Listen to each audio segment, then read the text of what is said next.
समय कभी वापस लौट कर नहीं आता, इसलिए इस समय को अपनी लक्ष्य की समस्याओं के बारे में सोचकर यूं ही गवाह मत दो, बल्कि अपने लक्ष्य पर अपना ध्यान केंद्रित करने की इस प्राचीन विधि को जान लो।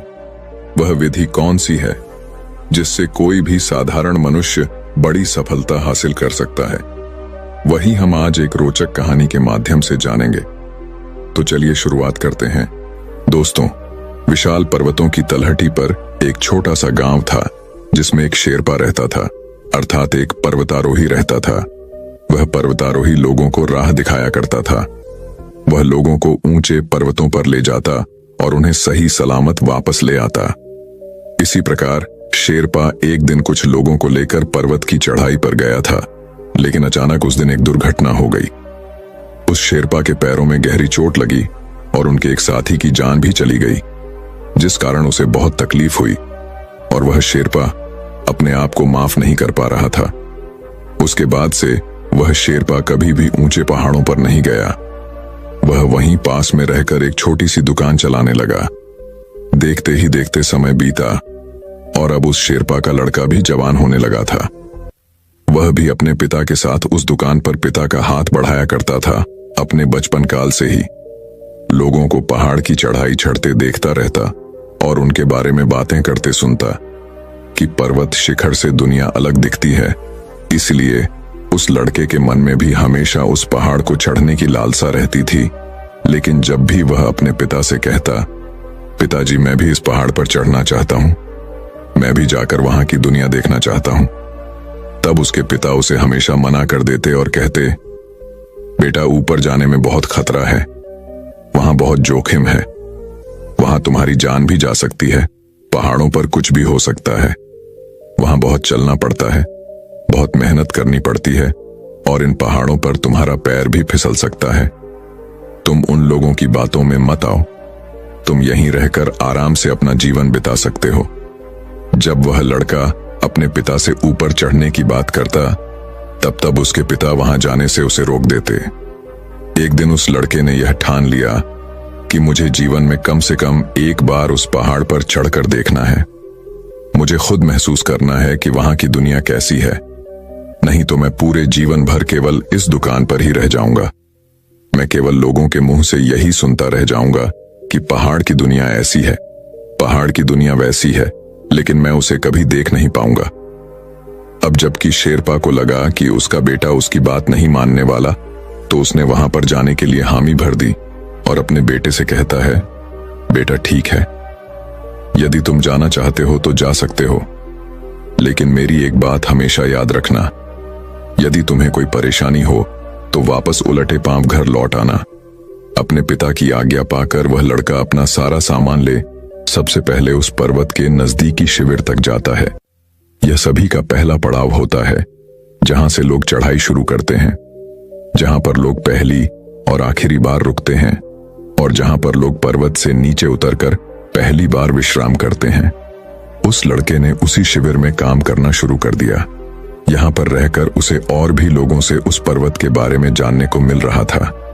यहां पर रहकर उसके दो काम पूरे हो रहे थे।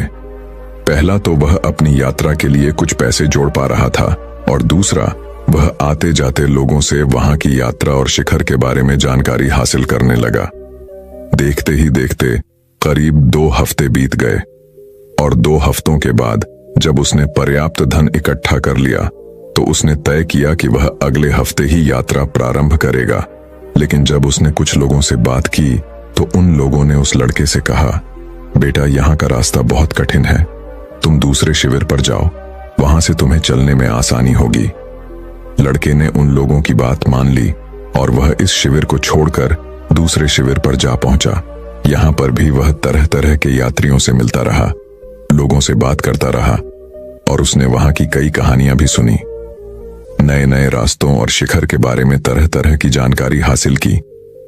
फिर एक दिन वह सुबह सुबह अपने मार्ग पर आगे बढ़ चला। जब वह उस पहाड़ की चढ़ाई कर रहा था तभी रास्ते में उसे एक अनुभवी शेरपा मिला जो वहां पर बैठा हुआ था और वह करीब अधेड़ उम्र का था। उस अनुभवी शेर पास से लड़के की मित्रता शिविर में ही हो चुकी थी। तभी वह अधेड़ उम्र का आदमी उस लड़के से पूछता है, बेटा, तुम उल्टी दिशा में क्यों जा रहे हो? तुम्हें तो सीधी दिशा में जाना चाहिए। तभी वह लड़का जवाब देते हुए कहता है, बाबा, मैंने यहां पर शिविर में रहकर यहां से आने जाने वाले यात्रियों की सभी बातें सुनी है और जानी है। यहां की कहानियां भी सुन ली हैं।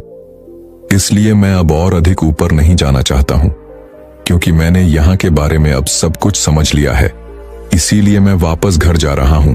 उस लड़के की यह बात सुनकर वह बाबा जोर जोर से हंसने लगता है। तभी वह लड़का बड़े आश्चर्यचकित होकर उस बाबा से कहता है, क्या हुआ बाबा? आखिर मैंने ऐसा क्या कह दिया कि आपको इतने जोर से हंसी आने लगी? तभी वह बाबा उस लड़के से कहता है, बेटा, पहाड़ और रास्तों को समझा नहीं जाता, बल्कि उन्हें अनुभव किया जाता है, उनका आनंद लिया जाता है। आगे वह बाबा उस लड़के से कहता है, बेटा, तुम एक पल के लिए सोचो, आखिर एक इंसान पहाड़ की चोटी पर क्यों चढ़ता है?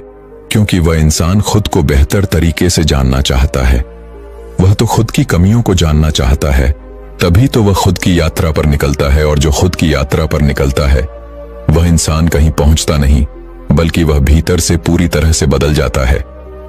वह लड़का उन बाबा की बात बहुत ध्यानपूर्वक सुन रहा था। तभी बाबा लड़के से कहते हैं, बेटा, यह यात्रा किसी भी इंसान के लिए बहुत महत्वपूर्ण होती है, लेकिन इंसान इस यात्रा में दो गलतियां करता है। पहली गलती यात्रा शुरू ना करना और दूसरी यात्रा खत्म ना करना। आगे वह बूढ़ा बाबा उस लड़के से कहता है, बेटा, मैं तुमको कई दिनों से देख रहा हूं। शुरू में तुम बहुत उत्सुक थे, बहुत उत्साही थे, लेकिन तुम्हारे अंदर वह उत्सुकता नजर नहीं आती। आखिर तुम्हारे भीतर का वह उत्साह कहां गया? तुम इतने उत्साह के साथ इस पर्वत पर चढ़ाई करने आए थे, लेकिन आज देखो, तुम वापस घर क्यों जा रहे हो? क्या कोई बात है? क्या कोई ऐसी बात है जो तुम्हें यह करने से रोक रही है? उन बाबा की यह बात सुनकर वह लड़का भावुक हो गया। उसकी आंखों से आंसू बहने लगे।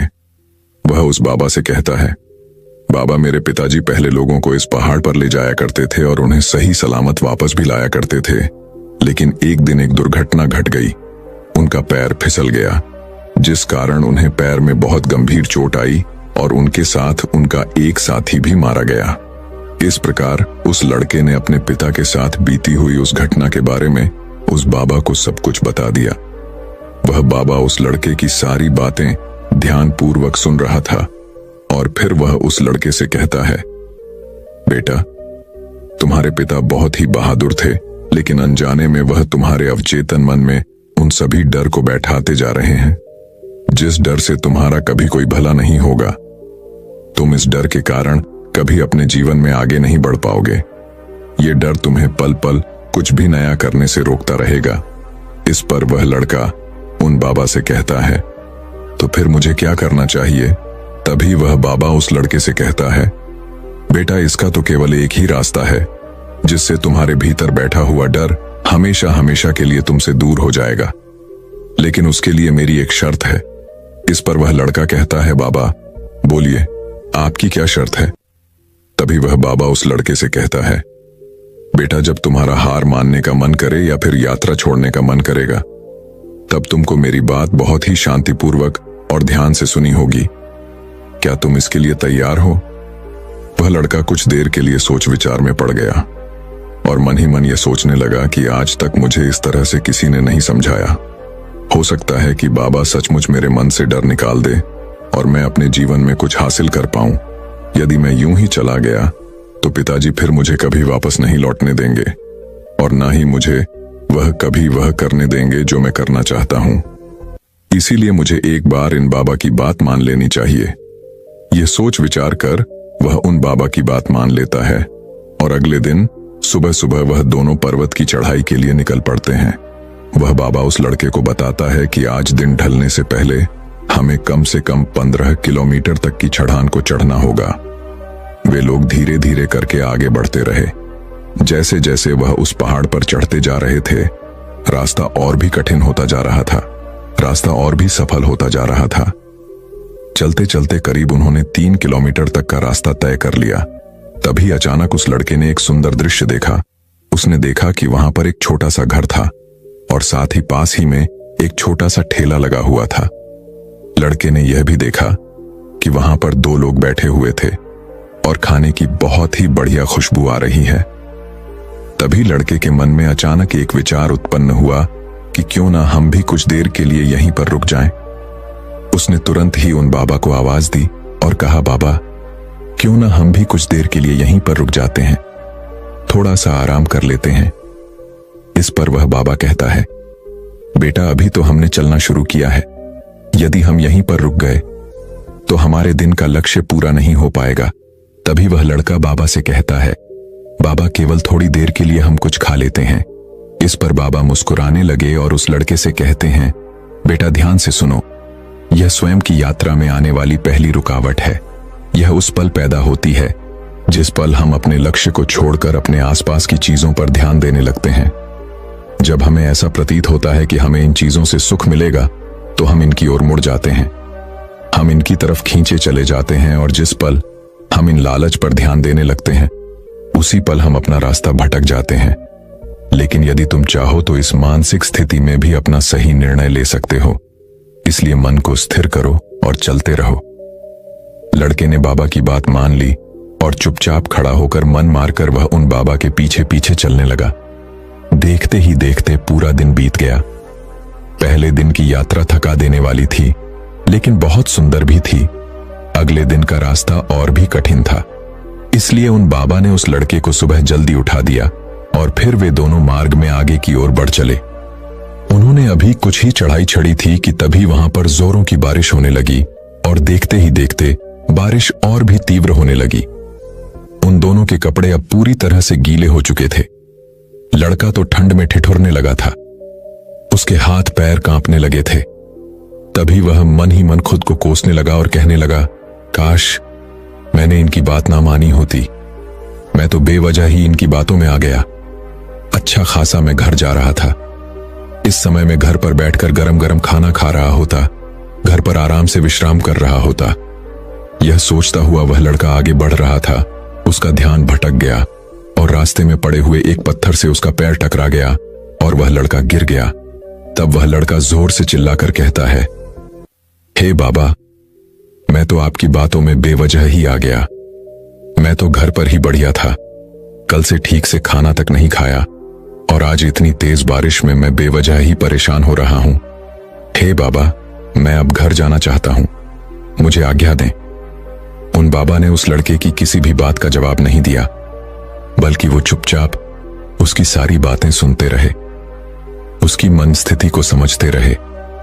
और कुछ देर बाद वो उस लड़के से कहते हैं, बेटा मेरे गुरु कहा करते थे कि सावधान रहो, शिकायत मत करो। इस पर पलटकर लड़का कहता है, बाबा आप क्या कहना चाहते हैं, मेरे को समझ में नहीं आ रहा। तभी वह बाबा एक बार फिर मुस्कुराने लगा और उस लड़के से कहता है, बेटा खुद को जानने की यात्रा में, खुद को जीतने की यात्रा में दूसरी आने वाली सबसे बड़ी रुकावट पसंद और नापसंद। इस समय हम कहीं और हैं, लेकिन होना कहीं और जाते हैं। इस समय इस पर्वत पर तेज बारिश हो रही है, लेकिन तुम गर्म कंबल पर सोना चाहते हो। जब हमारे भीतर इस प्रकार के विचार उत्पन्न होने लगते हैं तो हमारे भीतर तनाव पैदा होने लगता है और इस तनाव से हम पूरी तरह से परेशान हो जाते हैं। हमारा ध्यान भटक जाता है और इस परेशानी के कारण हम कुछ ना कुछ गलती अवश्य कर देते हैं और फिर हम खुद को ही कोसने लग जाते हैं और आखिर में हम उस यात्रा को वहीं पर समाप्त कर देते हैं। इसलिए मेरी एक बात और याद रखना कि कभी भी निराश होकर पसंद और नापसंद के चक्कर में मत उलझना, क्योंकि पसंद और नापसंद का यह बोझ तुम्हें कभी चैन से सोने नहीं देगा और इसमें यदि तुम फंस गए तो तुम कभी इससे निकल नहीं पाओगे और तुम कभी भी अपने कार्यों में सफल नहीं हो पाओगे और इसी कारणवश तुम अपने कार्य में कभी निरंतरता भी नहीं ला पाओगे। इसलिए तुरंत ही अपना ध्यान उम्मीदों से हटाकर इस क्षण में ले आओ।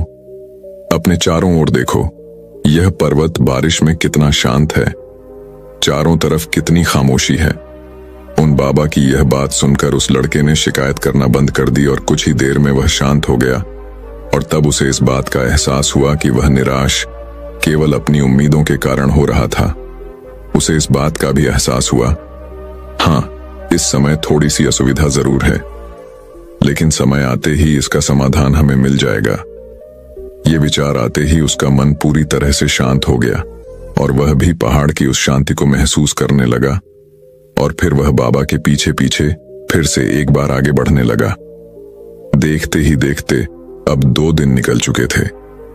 अगले दिन सुबह की यात्रा शुरू करने से पहले उस लड़के के मन में पुरानी बातें घूम रही थीं और अब उस पर आलस हावी होने लगा था।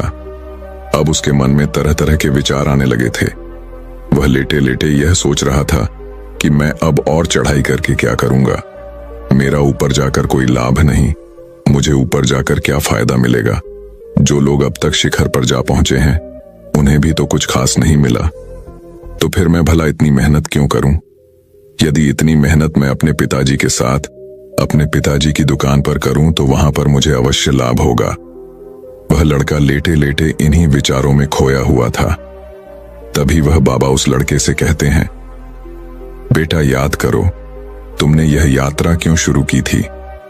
तुमने यह यात्रा शिखर पर जाने के लिए नहीं की थी, तुमने तो यह यात्रा अनुभव प्राप्त करने के लिए की थी, खुद को जीतने के लिए की थी, और यह पूरी यात्रा ही शिखर है।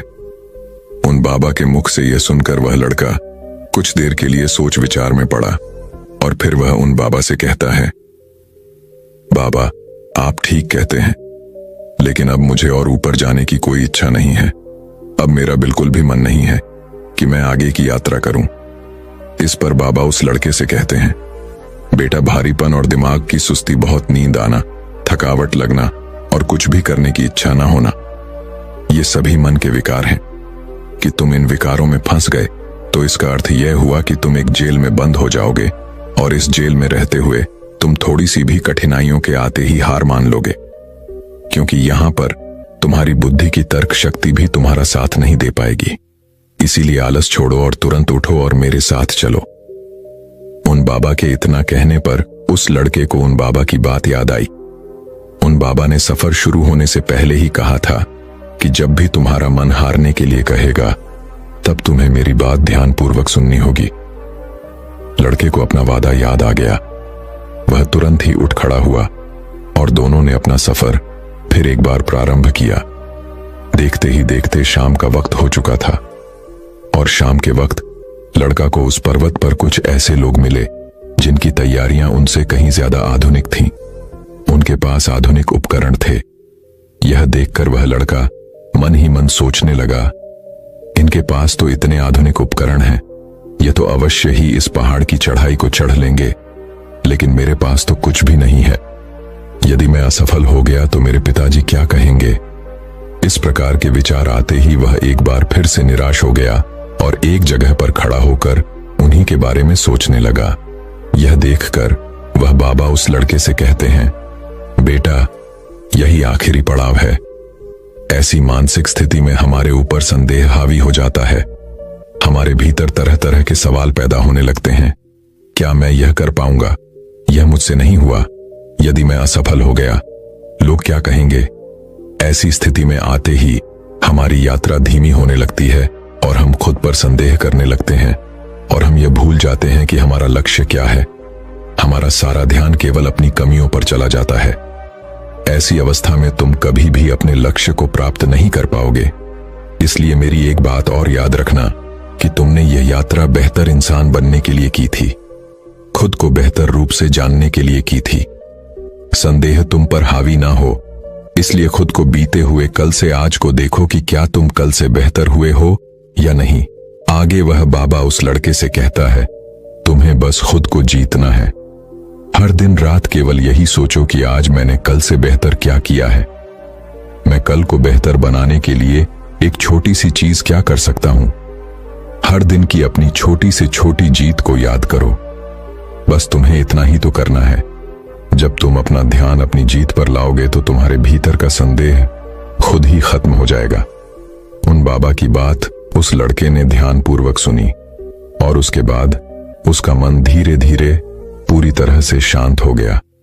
उसे ऐसा लगने लगा कि मानो वह बहुत हल्का महसूस कर रहा है। उसके मन का सारा बोझ अब पूरी तरह से हटा लिया गया हो।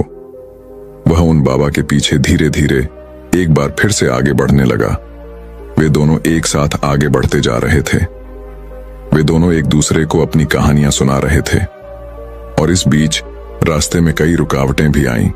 जिस दौरान वह बाबा उस लड़के को सतर्क करते और वह लड़का खुद ब खुद सचेत हो जाता। चलते चलते अब वह पूरी तरह से खुद पर यकीन करने लगा था।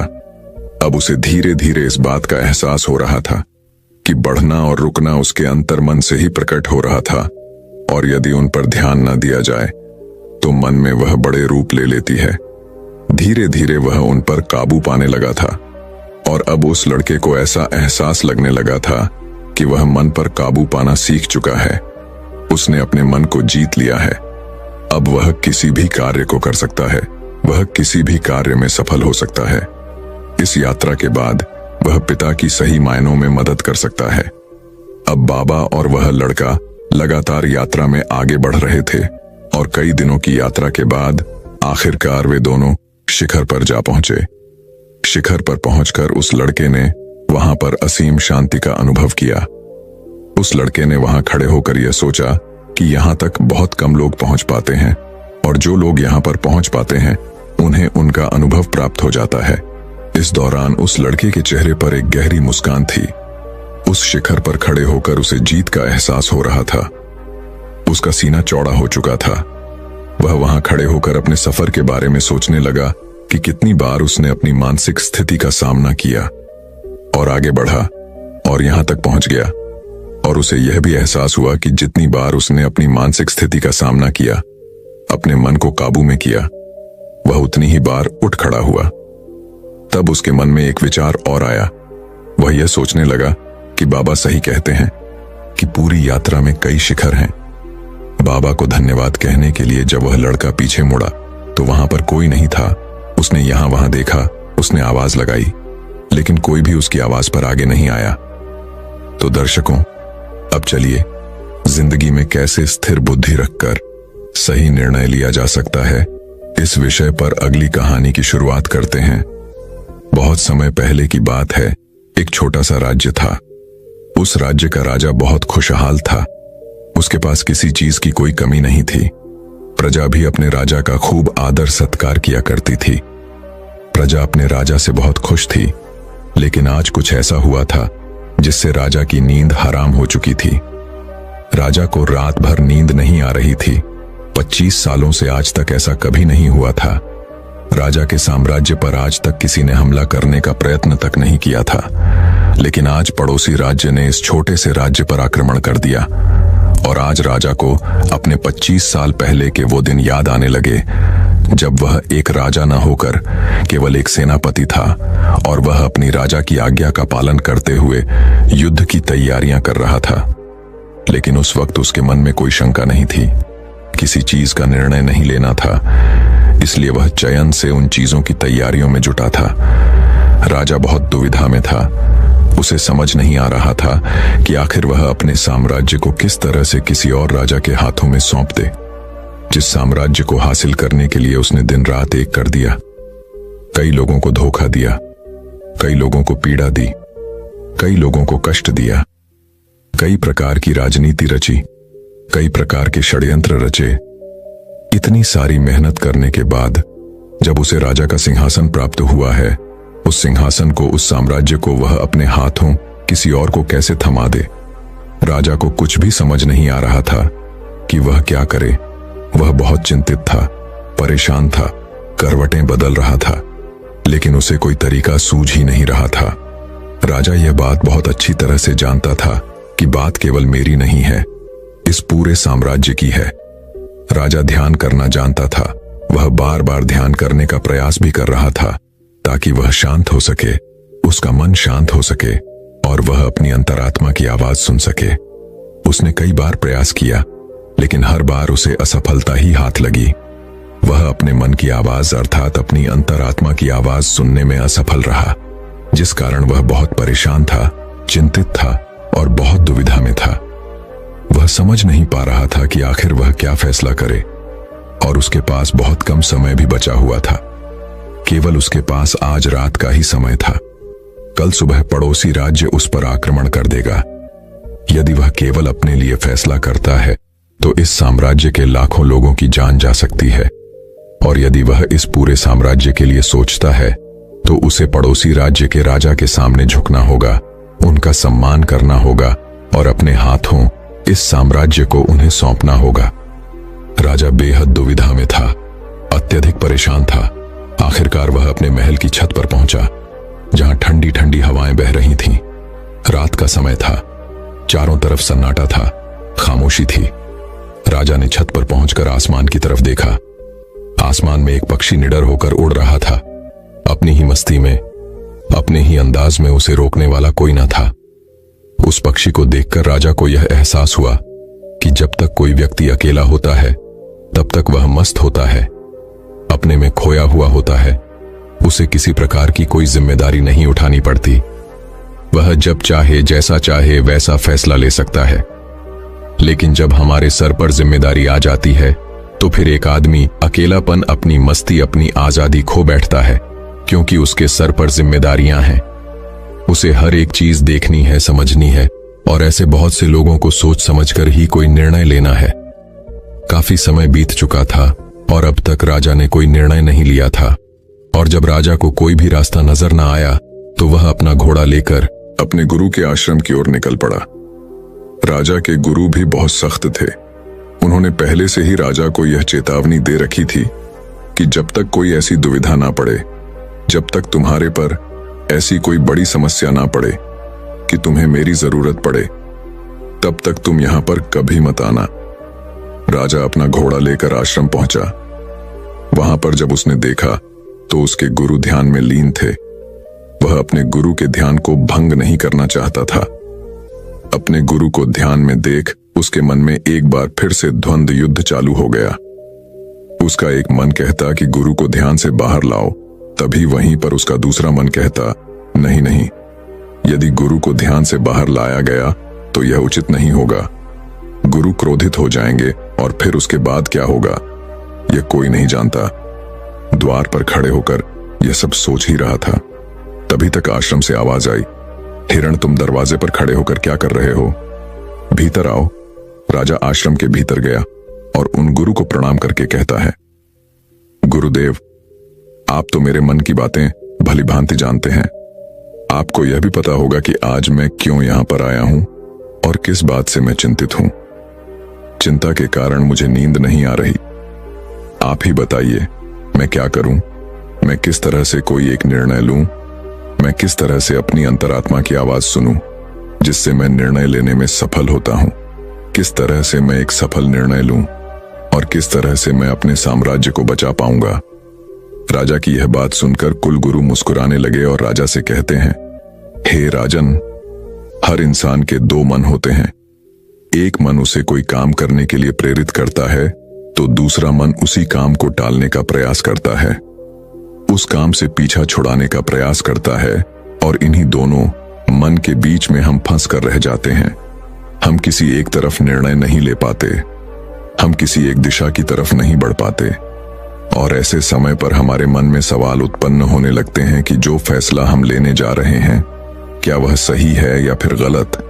ऐसी स्थिति हमेशा आधी अधूरी हो जाती है और वह हमें अपने पूरे जीवन भर पछताने के लिए मजबूर कर देती है। तभी वह राजा कहता है कि गुरुवर, यह तो मैं भी जानता हूं और मैं भी इसी शंका में फंसा हुआ हूं। मैं यहां से निकल नहीं पा रहा। मुझे यह नहीं समझ आ रहा कि मैं किस तरफ जाऊं, मैं कैसे सही निर्णय लूं, मैं कैसे अपनी अंतरात्मा की आवाज सुनूं जिससे मैं एक सही निर्णय ले पाऊं। आप मुझे कृपा करके कोई मार्ग दिखाइए, कोई सही तरीका बताइए जिससे मैं सफल और सही निर्णय ले पाऊं, जिससे मुझे जीवन भर पछतावा ना हो। तभी गुरु उस राजा की बात सुनकर एक बार फिर मुस्कुराने लगे और राजा से कहते हैं, हे राजन, जीवन में कोई भी फैसला गलत या सही नहीं होता। यह तो हमारे मन की संरचना है, यह तो हमारे मन का माया जाल है। वास्तविकता तो यही है कि जो होना होता है वही होता है।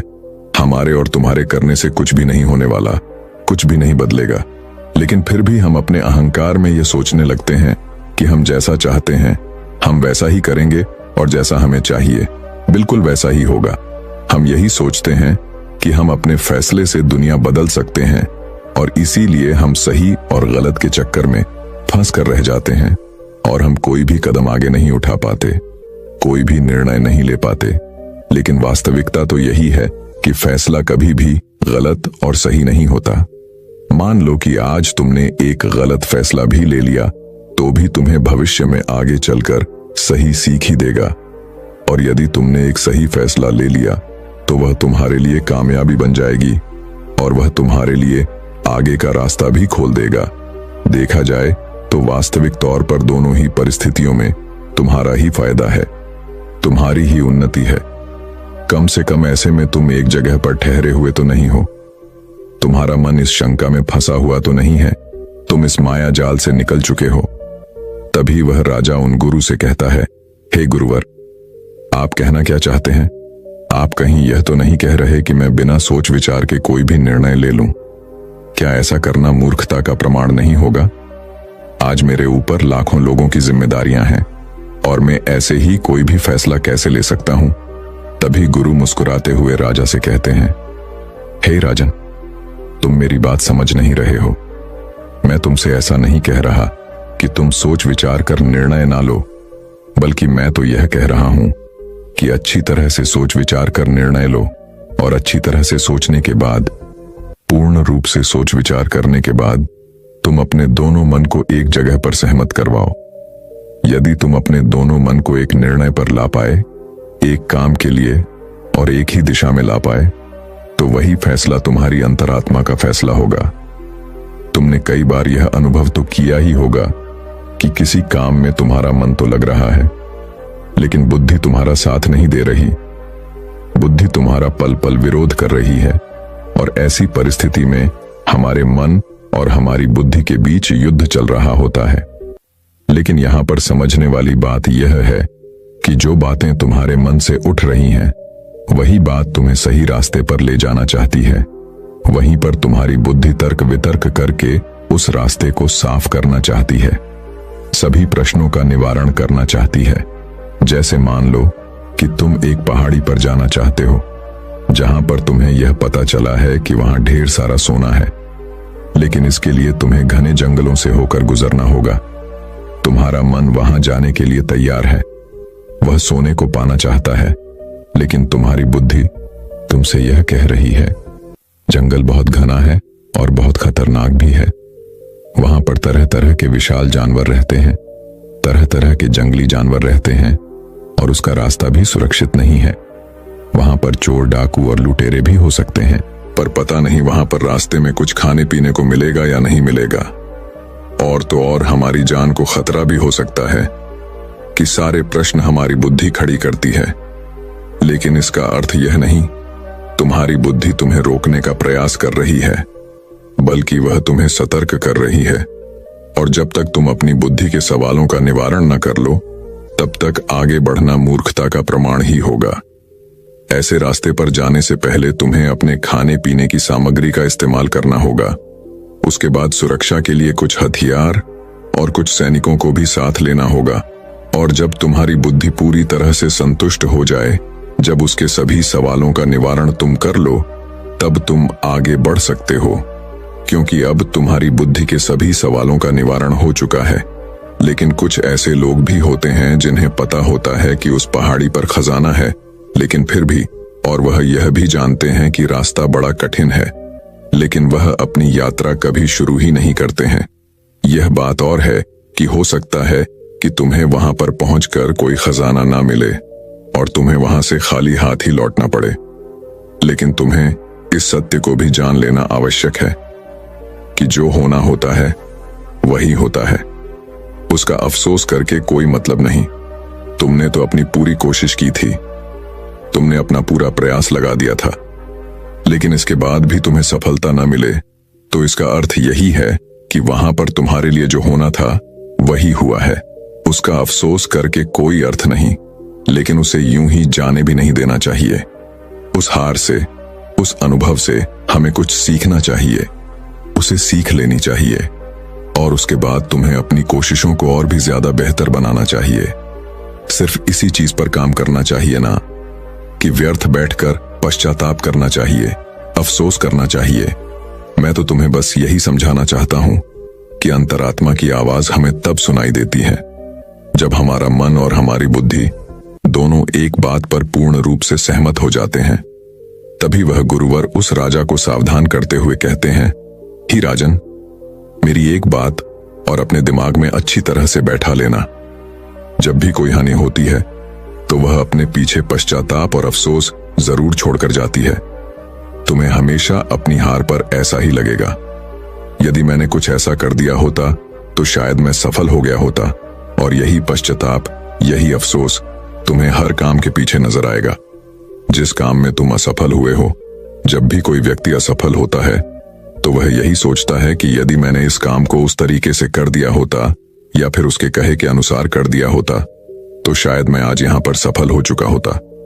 लेकिन वास्तविकता तो यही है कि तुम्हें कभी भी इस बात का एहसास नहीं होने देगी कि तुम्हारे साथ क्या तय किया गया है और तुम्हारे साथ क्या होने वाला है। हाँ, यह बात और है, कुछ सचेत और कुछ जागरूक लोग ही इस बात को जान पाते हैं कि उनके साथ आगे क्या होने वाला है। इसलिए वह कभी भी उस चीज के होने का पश्चाताप नहीं करते, उसका अफसोस नहीं करते, क्योंकि उन्हें पूरा पता होता है कि आखिर क्या होने वाला है, और वह अपनी पूरी कोशिश करते हैं। उसके बाद जो कुछ होना था वह तो होना ही है, उसमें पछतावा करके क्या लाभ। किंतु जिन लोगों को अपने फैसले पर यकीन नहीं होता वह हमेशा केवल सोचते ही रह जाते हैं। वह हमेशा अतीत के बंधनों में बंधे रह जाते हैं, दुखी रहते हैं, रोते रहते हैं, लेकिन वह अपने जीवन में कुछ नहीं कर पाते। लेकिन एक बुद्धिमान व्यक्ति यह भली भांति जानता है कि अतीत को बदला नहीं जा सकता। हाँ, उसे सीख जरूर ली जा सकती है, लेकिन उस पर बैठकर अफसोस करना व्यर्थ है। किंतु वर्तमान में हम सही निर्णय ले सकते हैं, और भविष्य जो कि हमारे हाथों में है ही नहीं। इसके बाद उन गुरु ने राजा को वहां से जाने का आदेश दे दिया और वह वापस से ध्यान में लीन हो गए। और गुरु की सारी बातें सुनकर राजा के मन में जो द्वंद्व युद्ध चल रहा था वह पूरी तरह से शांत हो चुका था। राजा वापस महल लौटा और उसने शांतिपूर्वक अपने मन और अपनी बुद्धि को एक ही निर्णय पर सहमत करवाया, और वह था कि हम युद्ध लड़ेंगे। जब राजा के मन से यह निर्णय उठा तो उसकी बुद्धि ने उसके सामने कई प्रकार के सवाल उत्पन्न कर दिए, जैसे कि हमारी सेना बहुत छोटी है, हम उनके सामने टिक नहीं पाएंगे, और पड़ोसी राज्य के पास एक विशाल सेना है जो हमें चुटकियों में मसल सकती है। उनके पास तरह तरह के हथियार हैं और लड़ने का कौशल भी है, और ऐसे ही कई प्रकार के सवाल उसकी बुद्धि उससे कर रही थी। उन सभी प्रश्नों का जवाब देते हुए राजा आगे बढ़ता चला गया, और वह इसी निर्णय पर पहुंचा कि हम युद्ध लड़ेंगे। यदि हम सही रणनीति से, सही तरीके से युद्ध लड़े तो हम छोटी सेना के साथ ही उन्हें हरा सकते हैं। इसके बाद वो राजा चैन की नींद सो गया, और अगली सुबह उसने अपने सेनापति को आदेश दिया कि हम युद्ध लड़ेंगे, सेना को तैयार करो। सेनापति ने राजा की आज्ञा का पालन किया। दोनों ही राज्य में घमासान युद्ध हुआ। हालांकि इस राज्य की सेना बहुत छोटी थी, बहुत कम थी, लेकिन राजा की सही रणनीति के कारण, राजा की सही नीतियों के कारण आखिरकार राजा ने इस युद्ध को जीत ही लिया। आज के रहस्यमय गौतम बुद्ध की कहानी से आप जान पाएंगे कि सांसारिक जीवन में रहते हुए भी आप कैसे चिंता मुक्त और परम सुख शांति कैसे पा सकते हैं। सन्यासी के भांति आप बिना सन्यास लेते हुए भी वैसी सुख शांति कैसे पा सकते हैं। तो चलिए उस कहानी की शुरुआत करते हैं। दोस्तों, कभी कभी हम जो सुनते और समझते हैं वह पूरी तरह सत्य नहीं होता। आपने कई महापुरुषों की बातें सुनी होंगी, कई बुद्धिमानी पुरुषों और गुरुदेवों की बातें सुनी होंगी। उनका कहना यह होता है कि संसारिक जीवन मोह और माया से भरा हुआ है। हमारे रिश्ते, हमारा धन, हमारी इच्छाएं, ये सब बस माया जाल है, और जीवन का असली लक्ष्य मोक्ष है, मुक्ति है। हमें आध्यात्मिक जीवन की ओर बढ़ना चाहिए। जब भी आप उनकी बातें सुनते हैं तो आपके मन में एक प्रश्न उठता है, और वह प्रश्न यह है, क्या हमारा संसारिक जीवन जीना व्यर्थ है? क्या हमें केवल आध्यात्मिक जीवन जीना चाहिए? क्या हमें खुद की खोज करनी चाहिए? क्या हमें संसार के सुख का आनंद नहीं लेना चाहिए? जो लोग इस संसारिक जीवन में फंसे हुए हैं, क्या उनका जीवन पूरी तरह से व्यर्थ है? किसी को अपने माता पिता के लिए धन कमाना है, तो कोई अपने परिवार को सुखी देखना चाहता है। कोई अपने बच्चों की चिंता में दुखी है, तो कोई अपने लिए कुछ करना चाहता है, नाम कमाना चाहता है। कोई अपनी प्रेमिका को खुश रखना चाहता है, कोई अपने प्रेमी को पाना चाहता है, कोई बड़ा आदमी बनना चाहता है, तो कोई राज करना चाहता है, कोई साधारण जीवन जीना चाहता है। इसी प्रकार हम सभी की तरह तरह के सपने हैं, तरह तरह के विचार हैं। हम सभी को अपने जीवन में कुछ ना कुछ तो चाहिए ही, परंतु ये सभी बुद्ध पुरुष जब हमारे सामने आते हैं तो हमारे इन सपनों को तोड़ मरोड़ के रख देते हैं। जब कहते हैं कि सांसारिक जीवन व्यर्थ है और खुद को जानो, खुद को पहचानो, आध्यात्मिकता की राह पर चलो, तब उस वक्त हमारे मन में, हमारे मस्तिष्क में तरह तरह के विचार उत्पन्न होने लगते हैं। तब हमें यह समझ नहीं आता कि आखिर हम सांसारिक जीवन जिए या फिर आध्यात्मिक जीवन, आखिर हम क्या करें। आपके साथ भी कभी ना कभी ऐसा तो हुआ ही होगा। क्या आपके भी मन में ऐसे कोई प्रश्न है? तो आप हमें कमेंट में जरूर बताइएगा। चलिए आगे बढ़ते हैं और इसके पीछे की वास्तविकता को जानते हैं, और इन सब के बीच हमें जीवन में संतुष्टि कैसे मिलेगी, हम पूरी तरह से खुश कैसे रह सकते हैं। क्या हमें सब कुछ छोड़कर एक बौद्ध भिक्षु की तरह सब कुछ त्याग कर आनंद मिलेगा? हमारे रिश्ते, पैसा कमाने की इच्छाएं, परिवार के साथ संबंध, हमारे दोस्त, क्या यह कुछ मायने नहीं रखते दोस्तों? वास्तविकता तो यही है कि आप उन बुद्ध पुरुषों की बातों को अच्छी तरह से समझ ही नहीं पा रहे, क्योंकि वह कहना कुछ और चाहते हैं और आप उनकी बातों का मतलब कुछ और ही निकाल रहे हैं। आप उनकी बातों से कुछ और ही समझ रहे हैं। महात्मा बुद्ध खुद ही कहते थे कि उन्हें गरीबी पसंद नहीं है। वे यह कहते थे कि आपको सफलता प्राप्त करने के लिए आर्थिक रूप से सक्षम बनना आवश्यक है। इसका मतलब है कि जब तक आप गरीब हैं और आपके पास आर्थिक साधनों की सामग्री नहीं है, तब तक आप अपने आत्मा की खोज में आगे नहीं बढ़ सकते। और ठीक उसी के विपरीत संपन्नता और अमीर होना भी आपके आध्यात्मिक मार्ग की बाधा बन जाती है।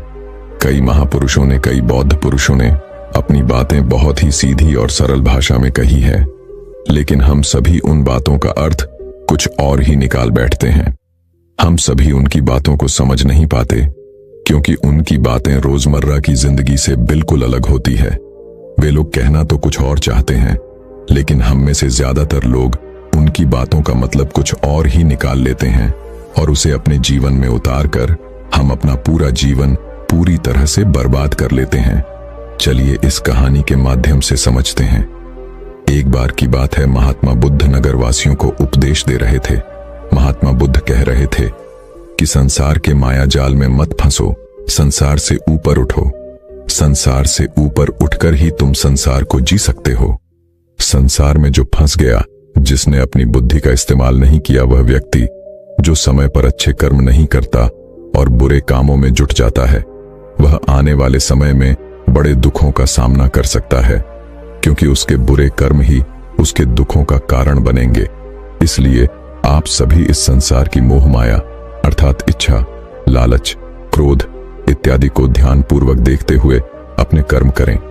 इतना कहकर महात्मा बुद्ध ने अपना उपदेश समाप्त किया और वहां से चले गए। महात्मा बुद्ध जब ये उपदेश दे रहे थे तो वहां पर उस नगर का सबसे धनी व्यक्ति वहीं पर मौजूद था, और उस व्यक्ति पर महात्मा बुद्ध की बातों का बहुत गहरा असर पड़ा। उसका मन अब संसारी जीवन में नहीं लगता था। वह संसारी जीवन से हटने लगा था। अब उसे अपना सब कुछ किया हुआ व्यर्थ नजर आने लगा था। देखते ही देखते कुछ ही सालों में उसका सारा व्यापार चौपट होने लगा था। उस धनी व्यापारी के परिवार के सभी सदस्य उसे इस तरह से देखकर बहुत चिंतित रहने लगे थे, और जब भी कोई उससे बात करने की कोशिश करता था तो वह धनी व्यापारी एक ही बात कहता, ये धन दौलत तो सब बेकार की चीजें हैं, ये सब तो मोह माया है, सब बेकार है। भला हम रिश्ते निभाकर क्या करेंगे? ये सब तो वासना है। जीवन तो केवल एक ही है और वह है मुक्ति। अब तो केवल उसी की प्यास है। इतना समझ चुका हूं कि अब से जो भी होगा वह सब अच्छा होगा। अब से उसने व्यापार पर भी ध्यान देना बिल्कुल बंद कर दिया था, और देखते ही देखते वह धनी व्यापारी उस नगर का सबसे गरीब व्यक्ति बन चुका था। वह पूरी तरह से निर्धन हो चुका था। उसका सब कुछ बर्बाद हो चुका था और उसका पूरा परिवार सड़क पर आ गया था। एक दिन जब उसके घर में खाने के लिए कुछ नहीं बचा तो उसने अपने आप से कहा, ये मैंने क्या कर दिया? सब कुछ तो बहुत अच्छा चल रहा था, लेकिन मैंने अपने हाथों से ही सब कुछ बर्बाद कर दिया। आज मेरे परिवार का हर एक सदस्य भूखा है। उनके पास खाने के लिए कुछ नहीं और मैं उनके लिए कुछ नहीं कर पा रहा। वह यह सब सोच ही रहा था कि तभी उसे याद आया कि उसने महात्मा बुद्ध की बातों में आकर अपना जीवन बर्बाद कर लिया। ना तो उसे मुक्ति मिली और ना ही धन। वह सोच रहा था, मैं तो कहीं का नहीं रहा। थोड़े थोड़े भोजन के लिए भी आज मुझे रोज मरना पड़ता है। हर रोज मुझे मेहनत करनी पड़ती है, तब जाकर मेरे परिवार को 2 वक्त की रोटी मिल पाती है। अपने परिवार की इस तरह से बुरी हालत देखकर उससे रहा नहीं गया। वह बहुत चिंतित रहने लगा था। वह बहुत परेशान हो चुका था। एक दिन वह अपने घर से भाग गया। रास्ते में जब वह आगे बढ़ रहा था, तब उसके मन में ख्याल आया कि वह कहां जाएगा, किससे मदद मांगेगा, आखिर अब उसका साथ कौन देगा। तभी उसे याद आया कि उसे महात्मा बुद्ध के पास ही जाना चाहिए, क्योंकि बुद्ध के कारण ही आज उसकी यह हालत है। उसके हालात के जिम्मेदार तो वही है। मैं तो सीधा सीधा अपने मार्ग पर जा रहा था, लगातार अपने व्यापार में उन्नति कर रहा था। लेकिन जब से मैंने उनकी बातें सुनी, तब से मेरा मन विचलित हो गया। मुझे समझ नहीं आया कि मैं जो जीवन जी रहा हूं, क्या वह सत्य है या फिर जो वह जीवन जी रहे वह सत्य है। उनकी चिकनी चुपड़ी बातों में आकर मैंने अपना सब कुछ बर्बाद कर दिया। मेरे हालात के जिम्मेदार तो वही हैं, इसीलिए मुझे उनके पास ही जाना चाहिए। अपने मन में क्रोध लिए 2 दिनों की लंबी यात्रा करके महात्मा बुद्ध के पास पहुंचा और क्रोध में आकर महात्मा बुद्ध से कहता है, हे बुद्ध, आपको कोई ज्ञान नहीं ही आपने सत्य की प्राप्ति की है।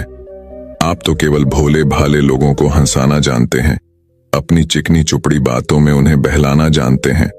आप लोगों के सीधेपन का फायदा उठाकर अपनी प्रसिद्धि और अपनी प्रशंसा करवाते हैं। आप हमें ऐसे सपने दिखाते हैं जो कभी पूरे नहीं हो सकते। मैं भी ऐसा ही एक सीधा साधा व्यक्ति था और मैं उस नगर का सबसे बड़ा धनी व्यक्ति था। आपसे मिलने से पहले सब कुछ ठीक चल रहा था। मेरे पास धन की कोई कमी नहीं थी, सारे ऐशो आराम थे, सारी सुख सुविधाएं थीं। लेकिन जब से मैंने आपका उपदेश सुना, मैं आपसे इतना प्रभावित हो गया कि मैंने आपकी बातों को ही मानना शुरू कर दिया और वो सारी चीजें छोड़ दी जो मुझे संसारी जीवन से जोड़ दी थी। अर्थात संसार की सारी मोह माया मैंने त्याग दी। और आज देखिए, आपकी वजह से मेरा पूरा परिवार भिखारी बन चुका है। वह छोटी सी कुटिया में रहता है, यहाँ तक कि रोज के खाने के लिए भी हमें तिल तिल मरना पड़ता है। आपकी वजह से मैं पूरी तरह से बर्बाद हो चुका हूं। उस व्यक्ति के इतना कहने के बाद महात्मा बुद्ध शांति से मुस्कुराते हुए उस व्यक्ति से कहते हैं, आखिर तुम्हारे साथ क्या हुआ है और तुमने मेरी बातों का क्या मतलब निकाला। इस पर वह व्यक्ति महात्मा बुद्ध को सारी बातें बता देता है। आप कहते हैं कि धन दौलत की इच्छा करना, यह कामना, यह वासना से बुरी है। आप संसारिक जीवन को बुरा कहते हैं और खुद इस संसार में आकर भिक्षा मांगते हैं। आप आध्यात्मिक जीवन को अच्छा बताते हैं, किंतु मेरा एक प्रश्न है, इस आध्यात्मिक जीवन से हमें क्या मिलता है? इससे हमें क्या लाभ? आपने कहा था कि हमें आध्यात्मिक जीवन से सुख प्राप्त होता है, लेकिन मैंने तो जब से आध्यात्मिक जीवन अपनाया है, तब से मुझे केवल दुख ही दुख मिला है। यहां तक कि मेरे पास जो कुछ भी था, वह भी सब मैं खो बैठा हूं। आप लोगों को झूठा सुख दिखाकर उन्हें अंधकार में ढकेल देते हैं। क्या यह वास्तविकता नहीं है? इस पर महात्मा बुद्ध मुस्कुराते हुए उस व्यक्ति से कहते हैं, बेटा, तुम बहुत दूर से आए हो, अभी तुम विश्राम कर, रात को आकर मैं तुम्हें तुम्हारे सभी प्रश्नों का जवाब दे दूंगा। पहले तो उस व्यक्ति ने इनकार किया, लेकिन महात्मा बुद्ध के आग्रह पर वह व्यक्ति महात्मा बुद्ध की बात मान गया और आश्रम में जाकर विश्राम करने लगा।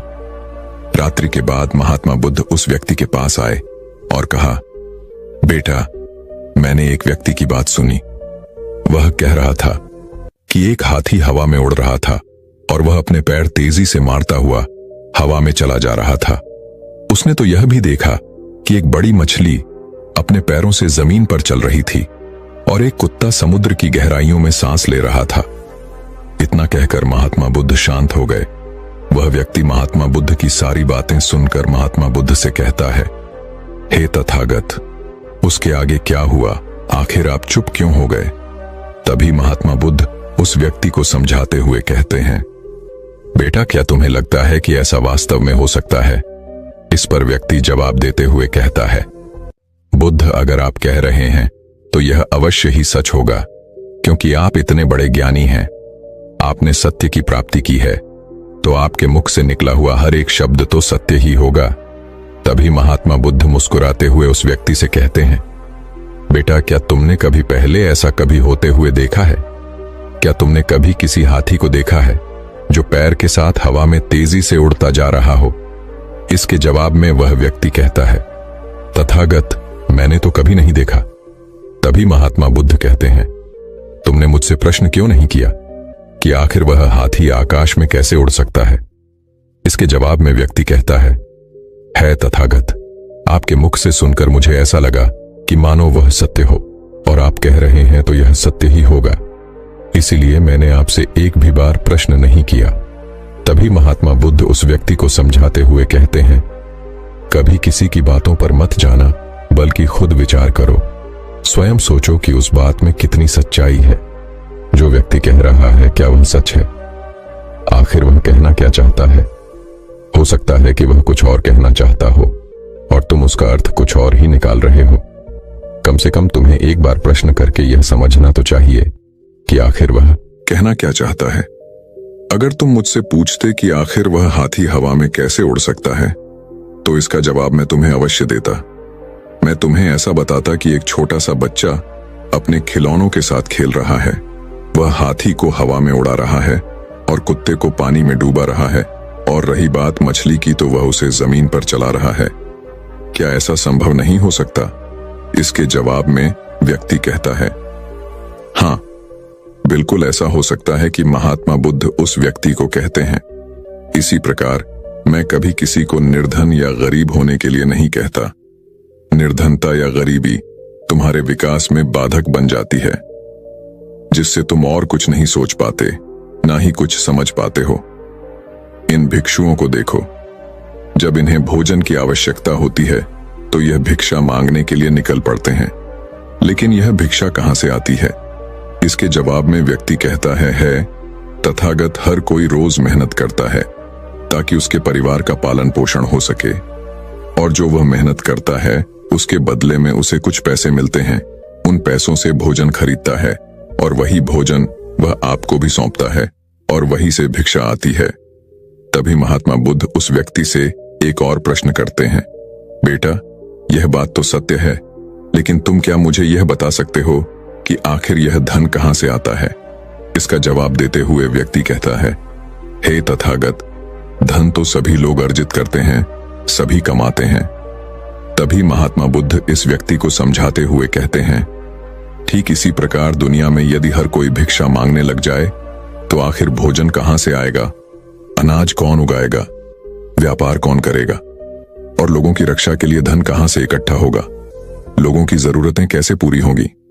यह सुनकर व्यक्ति थोड़ा सा अचरज में पड़ गया और महात्मा बुद्ध से कहता है, किंतु हे तथागत, आप ही तो कहते हैं कि मनुष्य की इच्छा, कामना और वासना, लालच और क्रोध, ये सभी मनुष्य के विकार हैं और हमें इनसे दूर रहना चाहिए, तभी वह आत्मज्ञानी कहलाता है। तभी महात्मा बुद्ध कहते हैं, बेटा मैं तो अभी भी यही कह रहा हूं कि मनुष्य को इन सब चीजों से दूर रहना चाहिए। इस पर व्यक्ति महात्मा बुद्ध की बात काटते हुए कहता है, हे तथागत, और दुनिया तो इसी पर चल रही है, इसके बिना भला यह संसार कैसे चल सकता है?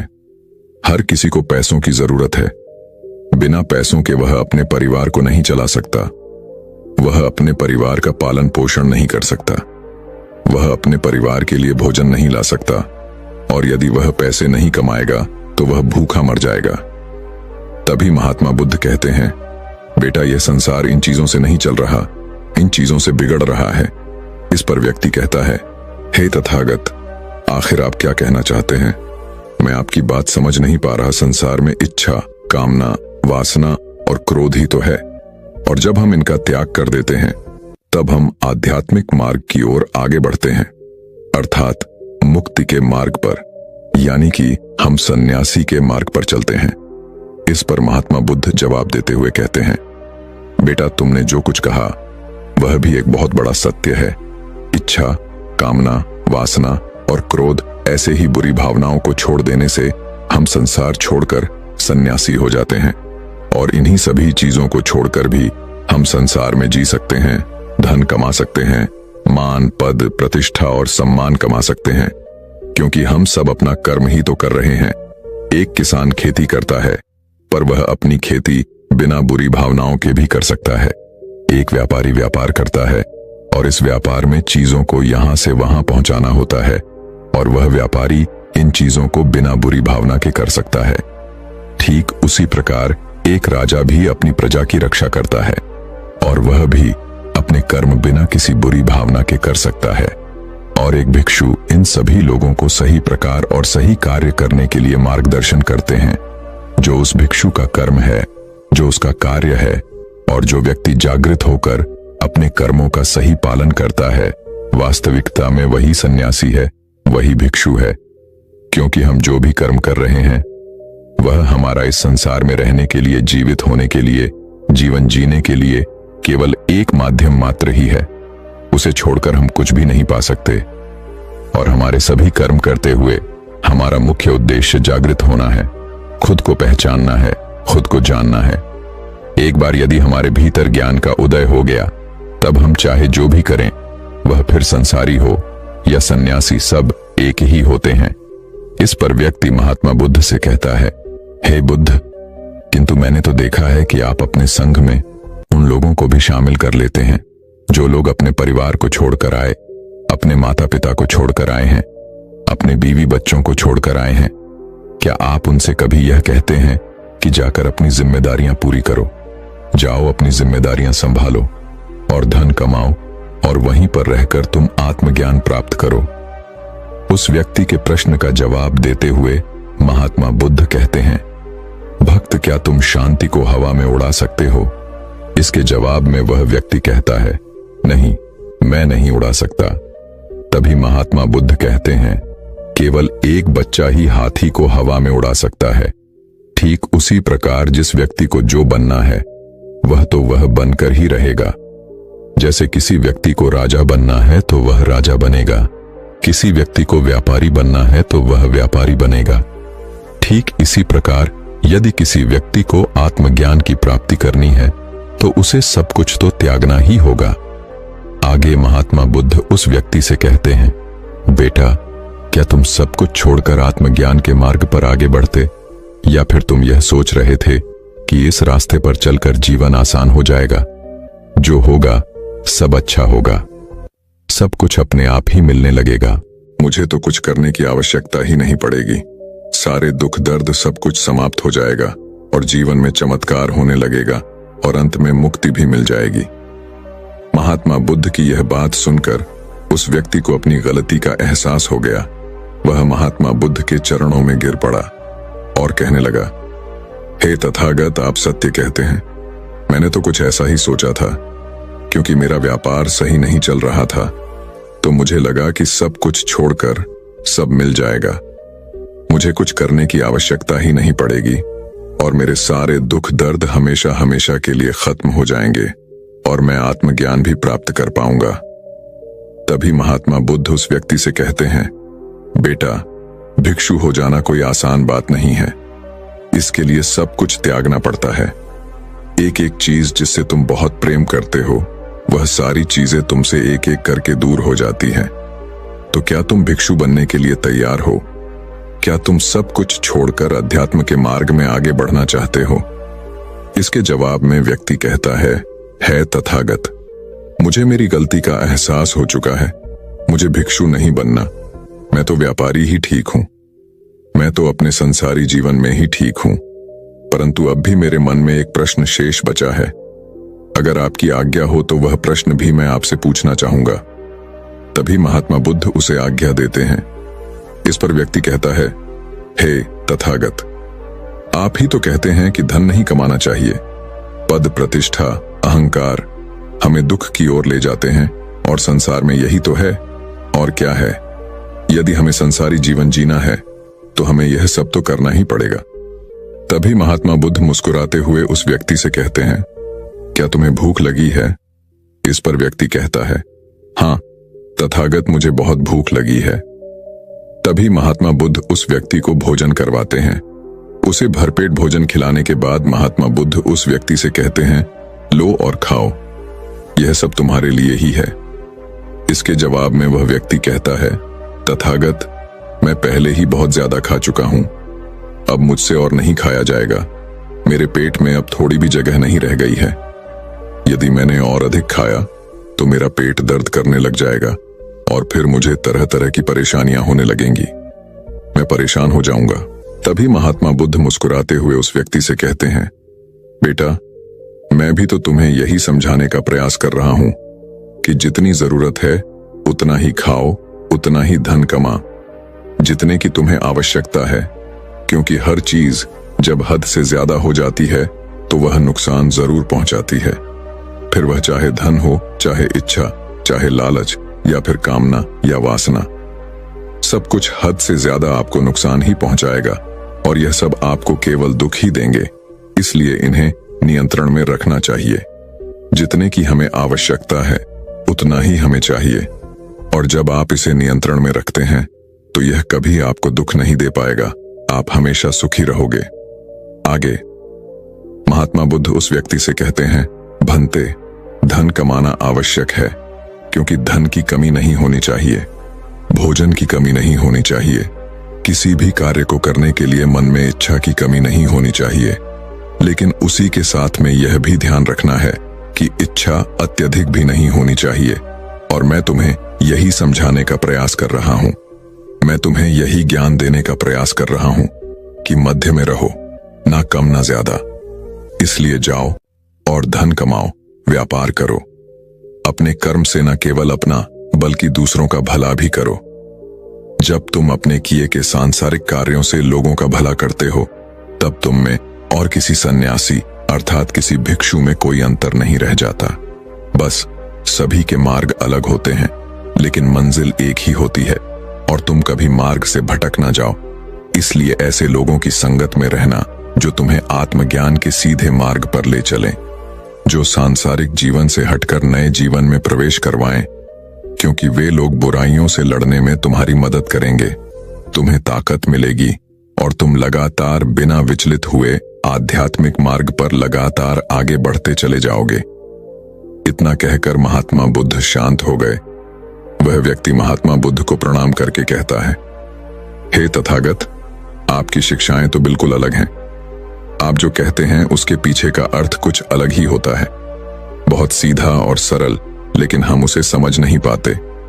आपके पास चमत्कार का आश्वासन नहीं है और आपके पास वह मार्ग है जिस मार्ग पर चलकर मैं अवश्य ही अध्यात्म को प्राप्त कर सकता हूं, जिससे मेरा और लोगों का सभी का भला होगा। हे तथागत, यह मेरी ही गलती थी कि मैंने आपकी बातों का गलत मतलब निकाला और एक व्यापारी होकर भी मैंने अपने कर्म को छोड़ दिया और यह सोचने लगा कि अब अपने आप ही सब कुछ होगा, सब कुछ अच्छा ही होगा। लेकिन यह सत्य है कि अपने आप कुछ नहीं होता। जब हम हाथ पैर चलाएंगे, काम करेंगे, कर्म करेंगे, तभी हमें फल मिलेगा।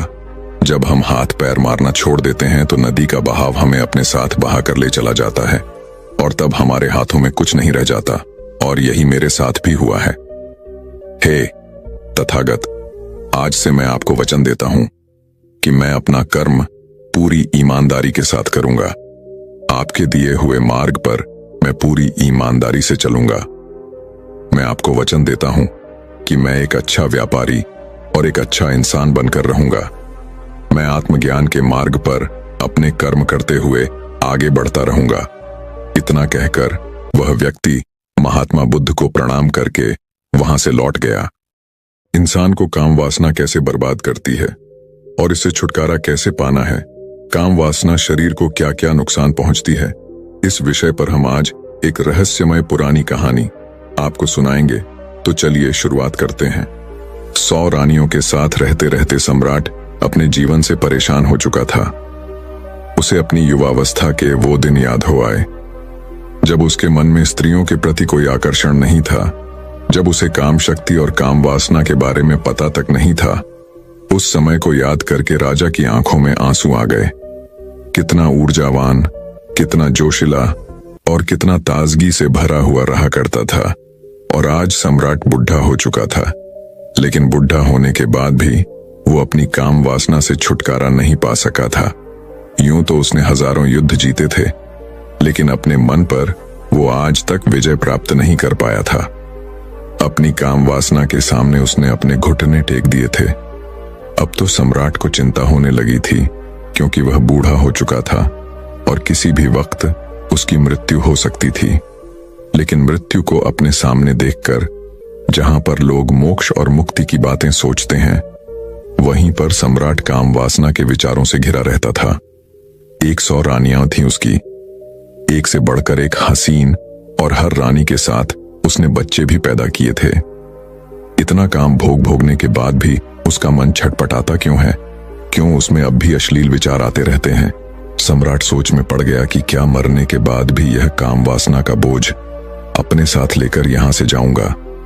सम्राट आत्मा के सिद्धांत को मानने वाला था, इसीलिए उसने सोचा कि अगर मैंने अपनी काम वासना से अभी छुटकारा नहीं पाया तो मेरी आत्मा न जाने कब तक यूं ही भटकती रहेगी। मुझे अपनी आत्मा को मुक्त करने के लिए इन काम वासना के विचारों को यहीं पर छोड़ देना होगा। सम्राट दिन रात इसी चिंता में डूबा रहता था कि किस प्रकार मैं अपनी काम वासना से छुटकारा पा सकता हूं। और इसीलिए एक दिन उसने अपने राजमहल में सभी विद्वानों की एक सभा बुलाई। स्वाभाविक रूप से सभा में चर्चा का विषय काम वासना ही रखा गया था। सम्राट ने अपने मंत्री से पूरे नगर में घोषणा करवा दी थी कि जो भी विद्वान राजा के मन को संतुष्ट कर पाएगा, वह पूरे जीवन काल के लिए राजा का सलाहकार बनकर रहेगा। इसीलिए नगर के सारे विद्वानों में एक होड़ लग गई थी। मंत्रिमंडल के द्वारा तय किए गए दिन नगर के सारे विद्वान राजमहल में पहुंच गए। कोई अपने हाथ में वेद लिए हुए था तो किसी के हाथ में उपनिषद थे। ज्यादातर विद्वान राजा को वेद और उपनिषदों के माध्यम से संतुष्ट करना चाहते थे। सभा में तर्क वितर्क शुरू हुए। सम्राट ने सबसे पहला सवाल पूछा कि ब्रह्मचर्य का असली मतलब क्या होता है। कुछ विद्वानों ने जवाब दिया कि जिस इंसान ने अपने जीवन में कभी भोग नहीं किया होता, वही असली ब्रह्मचारी होता है। दूसरे विद्वानों ने इस बात का विरोध करते हुए बताया कि हो सकता है किसी इंसान ने भोग किया हो, लेकिन वर्तमान में अगर वो भोग का त्याग कर चुका है तो वो भी ब्रह्मचारी कहलाता है। और वास्तविकता में वही ब्रह्मचारी होता है जो भोग करने के बाद उसका त्याग कर देता है, वही ब्रह्मचारी कहलाता है। सम्राट को किसी विद्वान के उत्तर से संतुष्टि नहीं हो रही थी और इधर विद्वान आपस में तर्क वितर्क करने पर लगे हुए थे। कुछ ही देर में वहां पर एक बहुत ही अनूठा विद्वान पहुंचा। वह अपने साथ बेहद खूबसूरत 2 युवतियों को लिए हुए था। उस विद्वान ने वहां पहुंचते ही पहले तो देरी से आने के लिए सम्राट से क्षमा मांगी। उसको देखकर बाकी के सब विद्वान हंसने लगे।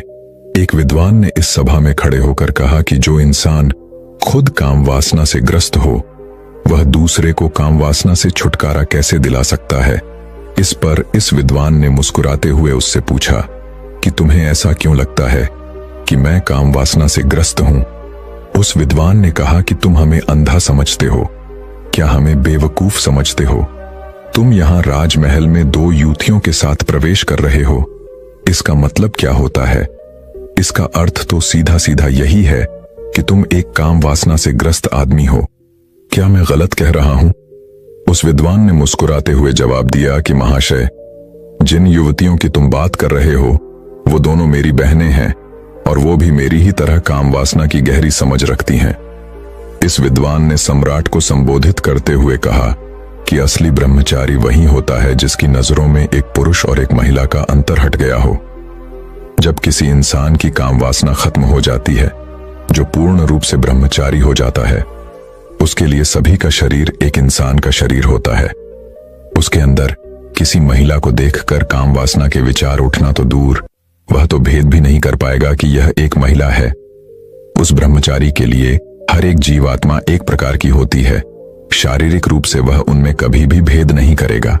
उस विद्वान ने आगे बताया कि जो भी विद्वान यहाँ सभा में उपस्थित हैं, उन सभी को मेरे साथ ये 2 युवतियां दिखीं। तो ये तो स्पष्ट हो गया कि यहाँ पर कोई भी असली ब्रह्मचारी का मतलब या अर्थ नहीं समझता है। सम्राट को यह विद्वान बड़ा ही अनूठा लगा। उसने ना तो कोई वेद पढ़े, ना कोई उपनिषद का ज्ञान दिया। वो तो वही बता रहा था जो स्वाभाविक रूप से आदमी की समझ में आता है। इसीलिए सम्राट ने प्रभावित होकर अगला सवाल पूछा कि आखिर एक इंसान को ब्रह्मचर्य का पालन करने की क्या जरूरत है? जब वह भोग करके जीवन का आनंद उठा सकता है तो वह क्यों ब्रह्मचर्य का पालन करे? इस पर उस विद्वान ने सम्राट से एक सवाल किया।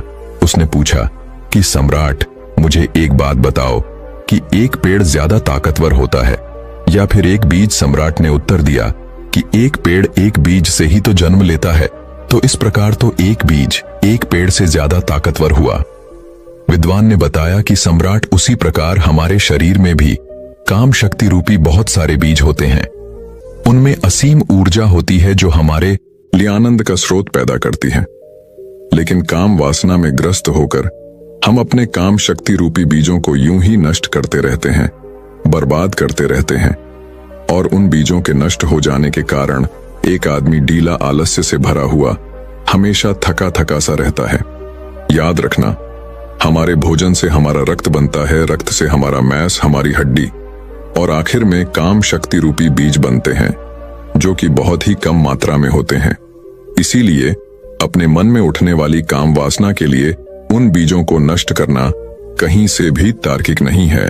ब्रह्मचर्य का पालन करने से उन बीजों की शक्ति हमारे आंतरिक स्वरूप में समा जाती है, जो हमारे चेहरे पर तेज पैदा करती है, हमारे शरीर को बीमारियों से बचाती है।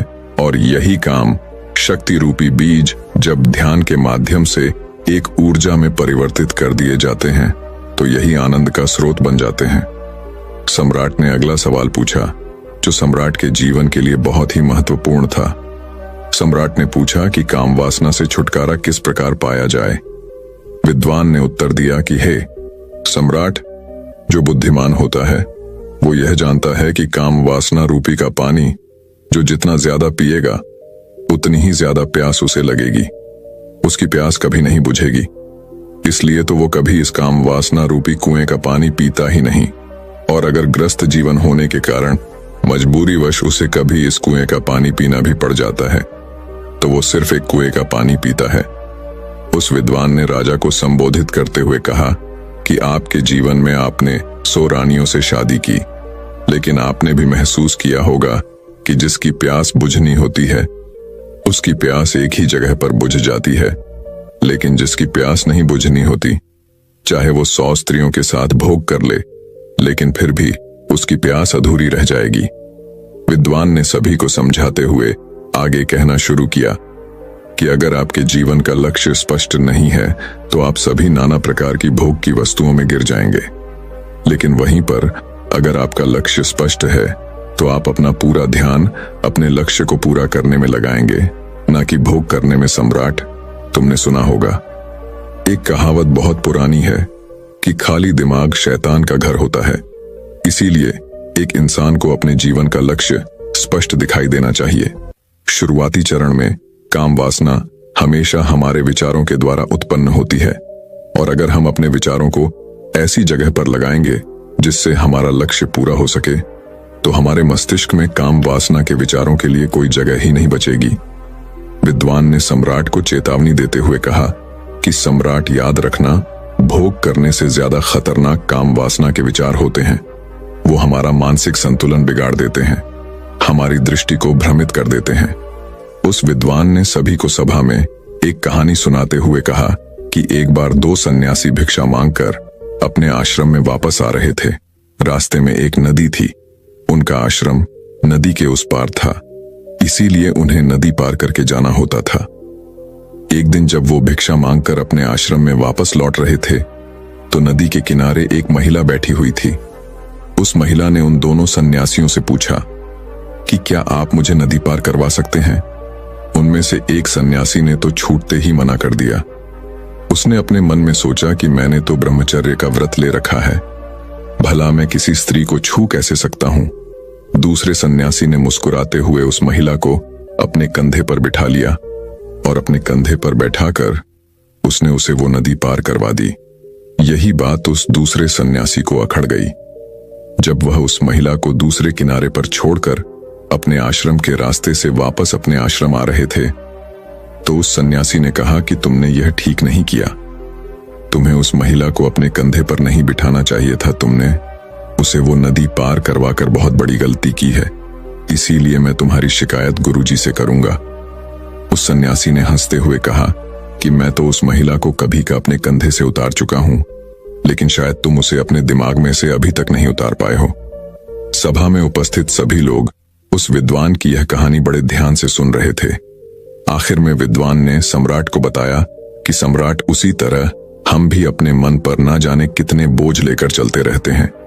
कामों के विचार हमारे मन को उसी प्रकार मैला करते रहते हैं जिस प्रकार सिर्फ एक गंदा नाला पूरी नदी को मैला कर देता है।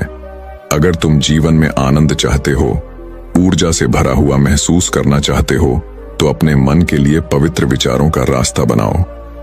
उस विद्वान ने आखिर में सबसे महत्वपूर्ण सीख बताते हुए कहा कि जीवन में अगर किसी भी वस्तु का होशपूर्वक भोग किया जाए तो मन उसकी अनिश्चितता समझ लेता है। मन समझ लेता है कि यह वस्तु हमें हमेशा के लिए आनंद नहीं दे सकती, हमें परमानंद के लिए कोई और रास्ता चुनना होगा। और जब मन इन बातों को समझने लगता है तो अपने आप ही उसमें से काम वासना के विचार विलीन होने लगते हैं। इसीलिए होश में रहकर वस्तुओं का भोग करना सीखो, जिससे तुम उनकी अनिश्चितता समझ सको। यह सुनकर सम्राट ने प्रश्न किया कि होशपूर्वक भोग भोगने से तुम्हारा मतलब क्या है। इस पर उस विद्वान ने सम्राट को समझाते हुए उत्तर दिया कि जिस मनुष्य का चित्र एक काम में पूरी तरह से नहीं लग पाता है, वो किसी भी कर्म को परिपूर्णता में नहीं कर पाते हैं। इसीलिए उस कर्म का फल हमें पूरी तरह से नहीं मिल पाता है। उदाहरण के लिए, जब एक मनुष्य किसी दूसरे मनुष्य को दान देता है तो दान देते वक्त उसका मन किसी लक्ष्य की प्राप्ति के लिए सोच रहा होता है। उसी प्रकार जब कोई आदमी भगवान से प्रार्थना करता है तो वो उनकी पूरे चित्त से भक्ति भाव से आराधना करने की बजाय वो अपनी इच्छा प्राप्ति के लिए प्रार्थना कर रहे होते हैं। सम्राट, तुम खुद सोचो, अगर कोई मनुष्य पूरे चित्त से कोई कर्म करता ही नहीं तो उसे उस कर्म का पर्याप्त फल कैसे प्राप्त होगा। यह तो असंभव सी बात लगती है। सम्राट, जो जीवन में घटित हो रहा है उसे घटित होने दो और आखिर में यही तुम्हें अंतिम सत्य तक पहुंचा देगा। लेकिन जो कुछ भी घटित हो रहा है उसमें तुम अपना पूरा चित्त लगाओ। पूरा चित्त लगाओगे तो तुम्हारा ध्यान वहां पर लगेगा, और जब तुम्हारा ध्यान वहां पर लगेगा तो वही काम होशपूर्वक होने लगेगा। जागते हुए कोई कर्म करने से बाद में पश्चाताप हो ही नहीं सकता। पश्चाताप तभी होता है जब हम सोए सोए कोई काम करते हैं और उसी प्रकार हम सोए सोए ही सोच रहते हैं कि हमें काम वासना से छुटकारा पाना है। लेकिन यह सब संकल्प आदमी सोते सोते ही लेता है। जागृत अवस्था में संकल्प लेने की जरूरत ही नहीं पड़ती, क्योंकि खुली आंखों से जागते हुए कोई मनुष्य गलती कर ही नहीं सकता। इसीलिए काम वासना से छुटकारा पाने की बजाय यह सोचो कि तुम उसे होशपूर्वक जागते हुए कैसे भोग सकते हो, और एक बार जब तुम उसका होशपूर्वक भोग कर लेते हो तो उसके बाद तुम्हें खुद ही महसूस होगा कि यह कर्म तुम्हारे अंदर क्या बदलाव ला रहा है। अगर वह तुम्हारे अनुसार सही नहीं होगा, तुम्हें गलत लगेगा, तो तुम उसे वैसे ही छोड़ दोगे। तुम्हें संकल्प लेने की जरूरत ही नहीं पड़ेगी। लेकिन होश की स्थिति तक पहुंचने के लिए तुम्हें ध्यान का मार्ग अपनाना होगा।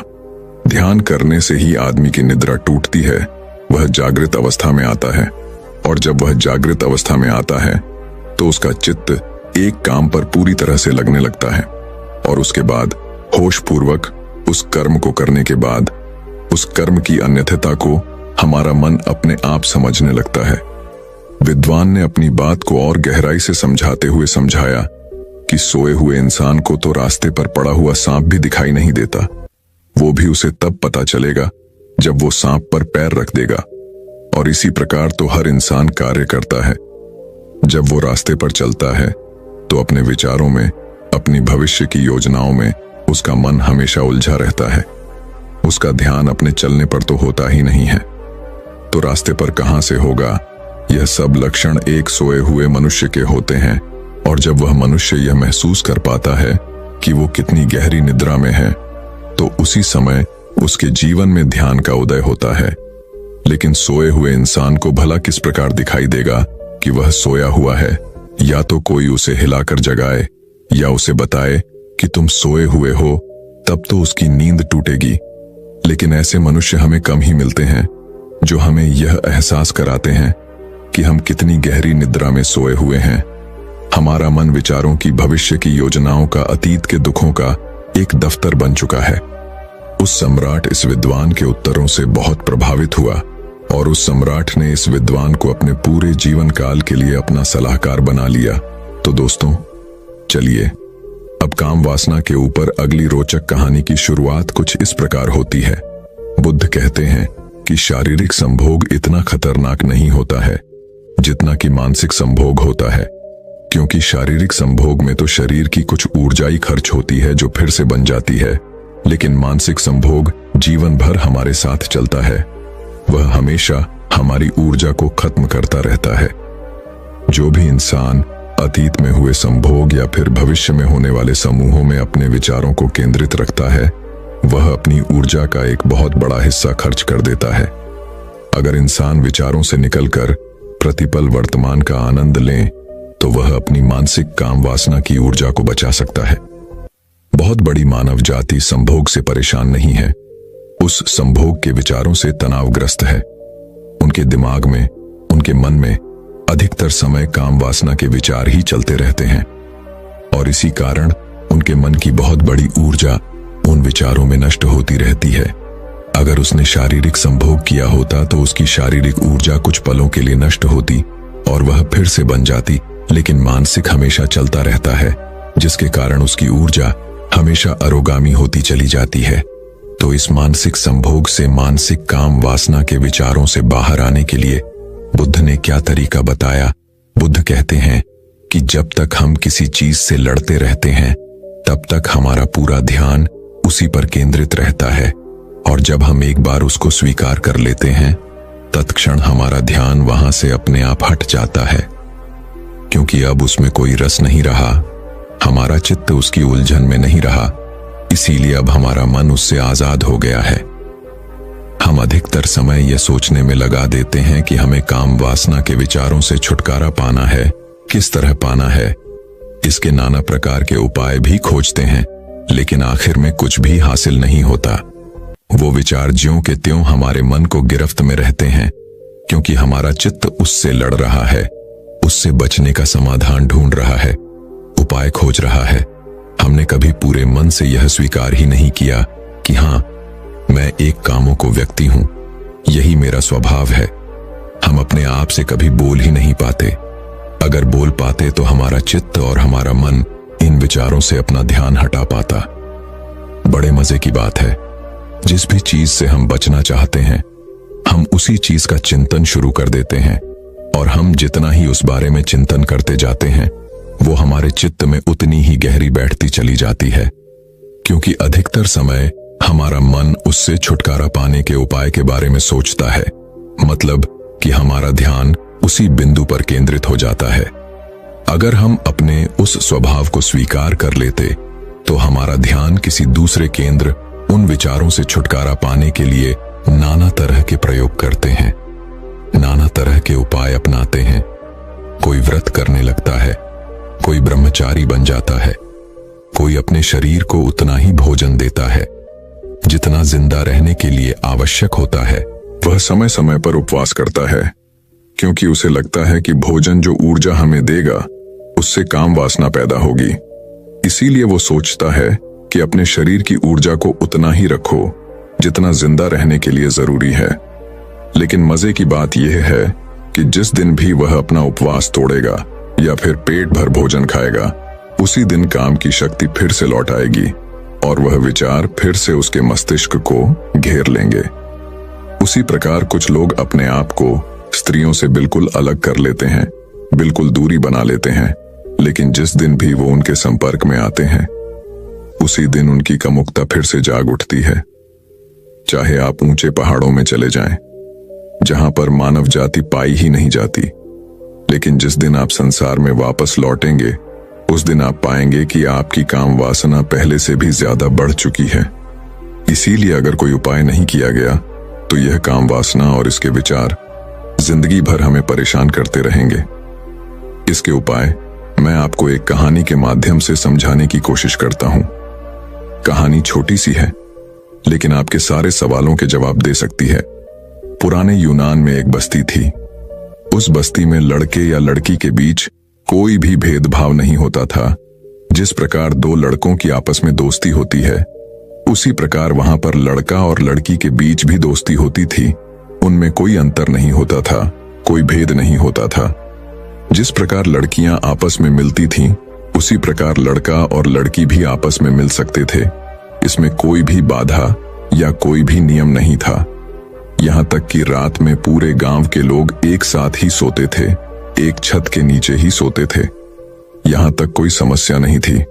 उस गांव के युवाओं को काम वासना के विचारों के बारे में कुछ पता ही नहीं था, क्योंकि विचार आते ही नहीं थे। लेकिन कुछ समय बाद कुछ ईसाई पादरी वहां पर पहुंच गए, और जब उन्होंने यह माहौल देखा तो उन्होंने लोगों को समझाना शुरू कर दिया, उनको उपदेश देने शुरू कर दिए। उन्होंने कहना शुरू कर दिया कि आप लोग पढ़े लिखे नहीं हैं, इसलिए आप लोगों को इसके बारे में पता नहीं है। यह आप घोर पाप कर रहे हैं। लड़का और लड़की हमेशा अलग अलग होने चाहिए, उनमें दूरियां होनी चाहिए। इतनी आजादी अच्छी नहीं होती, वह एक इंसान का पतन कर देती है।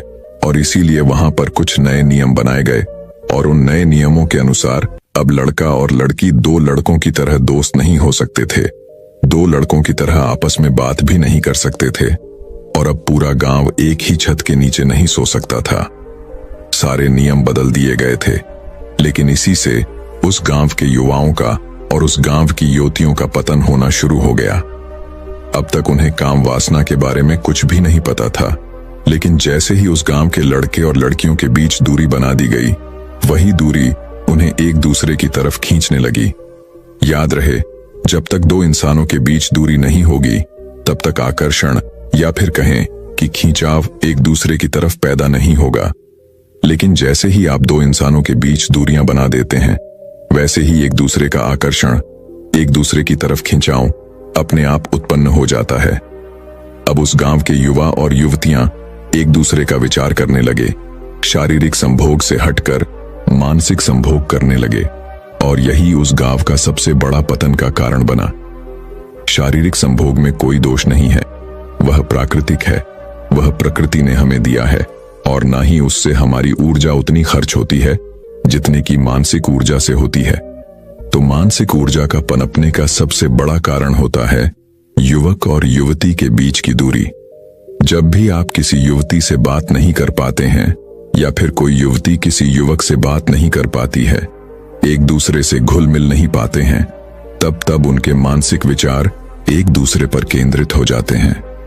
वह बात नहीं कर रहे, लेकिन उनके भीतर, उनके मन में एक दूसरे से सम्मान चल रहे होते हैं। इसीलिए अगर कोई भी युवक मानसिक काम वासना से ग्रस्त है, उसके विचार हमेशा दूसरी युवतियों के बारे में सोचते रहते हैं, तो उसे ख्याल करना चाहिए। उसे अपना कदम बढ़ाकर उन युवती से बात करने की कोशिश करनी चाहिए, और जैसे जैसे वो उनसे बात करने लगेगा, वैसे वैसे वो पाएगा कि जो विचार, जो काम वासना उसके दिमाग में भरी हुई थी, वह काम वासना अब धीरे धीरे खत्म हो रही है। और एक समय पर वह पाएगा कि जिस स्त्री के विचारों में वह हमेशा गिरा रहता था, उसके कामों के विचार पनपते रहते थे, अब उसी स्त्री से संभोग करने का ख्याल उसके मन से पूरी तरह से विलीन हो चुका है। तो सबसे पहले तो अपनी काम वासना से लड़ो मत, उसे स्वीकार करो, उसे अपनाओ, उसे मानो कि हां, तुम हो, तुम वही हो, तुम कामों हो, तुम्हारे विचार काम वासना से घिरे रहते हैं, और उससे तुम्हें लड़ने की जरूरत नहीं है, बस उसे स्वीकारने की जरूरत है। और जब तुम यह स्वीकार कर लेते हो, तो स्वाभाविक रूप से तुम्हारे ध्यान के मुख्य केंद्र बदलने लगते हैं, और उसके बाद जब तुम अपनी काम वासना के विचारों से बचना बंद कर देते हो, उसे स्वीकार कर लेते हो, उसके बाद स्त्री के पास उससे बात करने से हिचकना नहीं है, उसे स्वाभाविक तरीके से बात करनी है, जिस तरह से दो लोग आपस में बातें करते हैं। मनुष्य का मन तो इतना चंचल है, इतना अनियंत्रित है कि वो अगर किसी जानवर को भी संभोग करते हुए देख लेता है, तो भी काम वासना के विचारों से भर जाता है। इतना चंचल और इतना कामुक मन सिर्फ इसी कारण से पैदा होता है क्योंकि आप अपनी काम वासना को स्वीकार नहीं कर पा रहे हैं, उससे बचना चाहते हैं, उसको खत्म करना चाहते हैं। आपने कभी ध्यान दिया कि जिस भी चीज को स्वीकार कर लेते हैं उस पर से हमारा ध्यान अपने आप हट जाता है। जैसे कि आप किसी स्त्री से प्रेम करते हो, आपका ध्यान उस पर केंद्रित रहता है, लेकिन शादी करते ही आप उसे अपना बना लेते हो, अब स्वीकृत कर लेते हो और प्रेम विलीन हो जाता है। उसी प्रकार अगर आप सड़क पर कोई गाड़ी देखते हो तो आपका ध्यान उस पर बार बार जाता है, लेकिन जब आप गाड़ी खरीद लेते हो, जब उसे अपना बना लेते हो, तब आपका ध्यान उस पर कभी जाता ही नहीं, क्योंकि वह चेंज स्वीकृत हो गई, आपके मन ने उसे स्वीकार कर लिया। अपने बुरे से बुरे हिस्से को भी स्वीकार करना सीखो। जिस भी आदत को तुम बदलना चाहते हो, उस आदत से लड़ने की बजाय उसे स्वीकार करना सीखो, और जब तुम स्वीकार कर लेते हो तो अपने आप ध्यान वहां से हट जाता है। लोग पूछते हैं कि आज के समय में इतनी कामुकता हमारे आसपास भरी हुई है। जब भी हम अपना फोन चलाते हैं, जब भी हम इधर उधर निकलते हैं, तो हमें कोई ना कोई काम विशेष देखने को मिल ही जाता है। तो ऐसे में हम कैसे अपने आप को बचाएं? बचाने का सवाल ही नहीं पैदा होता। जो यह सवाल कर रहे हैं वह अपनी कामुकता को बढ़ावा दे रहे हैं। आप दृश्य देखते हैं और देखकर आगे निकल जाते हैं। आपको क्या प्रयोजन उससे बचने का? आपने उसके लिए तो रास्ता नहीं पकड़ा था, उसे देखने के लिए तो आप उस रास्ते पर आगे नहीं बढ़े थे। वह तो रास्ते में खुद ब खुद आ गई, और खुद ब खुद आई है तो खुद ब खुद चली भी जाएगी। लेकिन अगर आप उससे बचना शुरू कर देते हैं तो अपने दिमाग में, अपने मन में उस चीज को पूरी तरह से जगह दे देते हैं, और जब वह चीज जगह पाई जाती है तो धीरे धीरे अपना साम्राज्य आपके मन पर बना लेती है। जब तक आपका मन काम वासना या संभोग से ऊपर के आनंद को नहीं जानेगा, जब तक उसका स्वाद नहीं चखेगा, तब तक उसे काम वासना या संभोग से बद कोई चीज नजर नहीं आएगी। लेकिन जिस दिन आप उस परमानंद का स्वाद चख लेते हैं, उसी दिन से आपको पता चल गया कि आपको जीवन में क्या हासिल करना है, क्योंकि परमानंद से बढ़कर आनंद किसी चीज में नहीं होता। इसीलिए ध्यान के द्वारा एक बार उस परमानंद को छक कर जरूर देखें, और एक बार अगर आपने उस परमानंद को छक लिया तो फिर आपका ध्यान अपने आप उस परमानंद को पाने के लिए केंद्रित हो जाएगा। उसके बाद आपको अपने विचारों से लड़ना नहीं होगा, क्योंकि आप समझ चुके हैं कि काम वासना या सब भोग से भी बड़ा इस दुनिया में दूसरा कोई आनंद होता है। तो दोस्तों, चलिए अब काम वासना के ऊपर अगली रोचक कहानी की शुरुआत कुछ इस प्रकार होती है। बुद्ध से धमकी की दीक्षा लेने के बाद श्री मां, जो कि उस समय के मगध साम्राज्य की राजधानी राजगृह की नगरभूति, उसने अपना घनिष्ठा का काम छोड़कर बुद्ध की उपासिका बनने का निश्चय किया।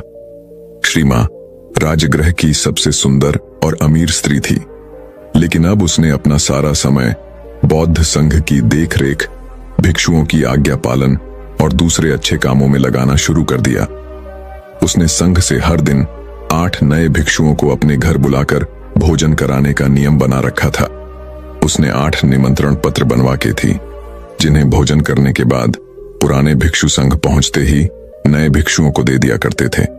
इस तरीके से हर दिन 8 नए भिक्षु उसके यहाँ भोजन करने आते।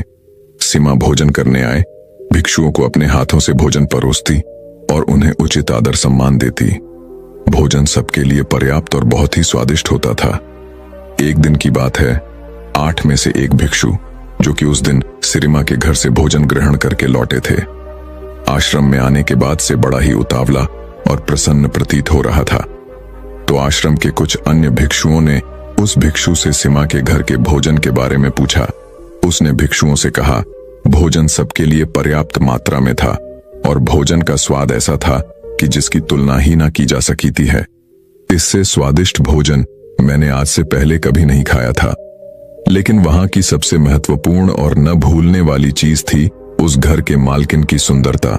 सीमा एक अद्भुत सुंदरी है, उसकी सुंदरता की कोई तुलना ही नहीं है।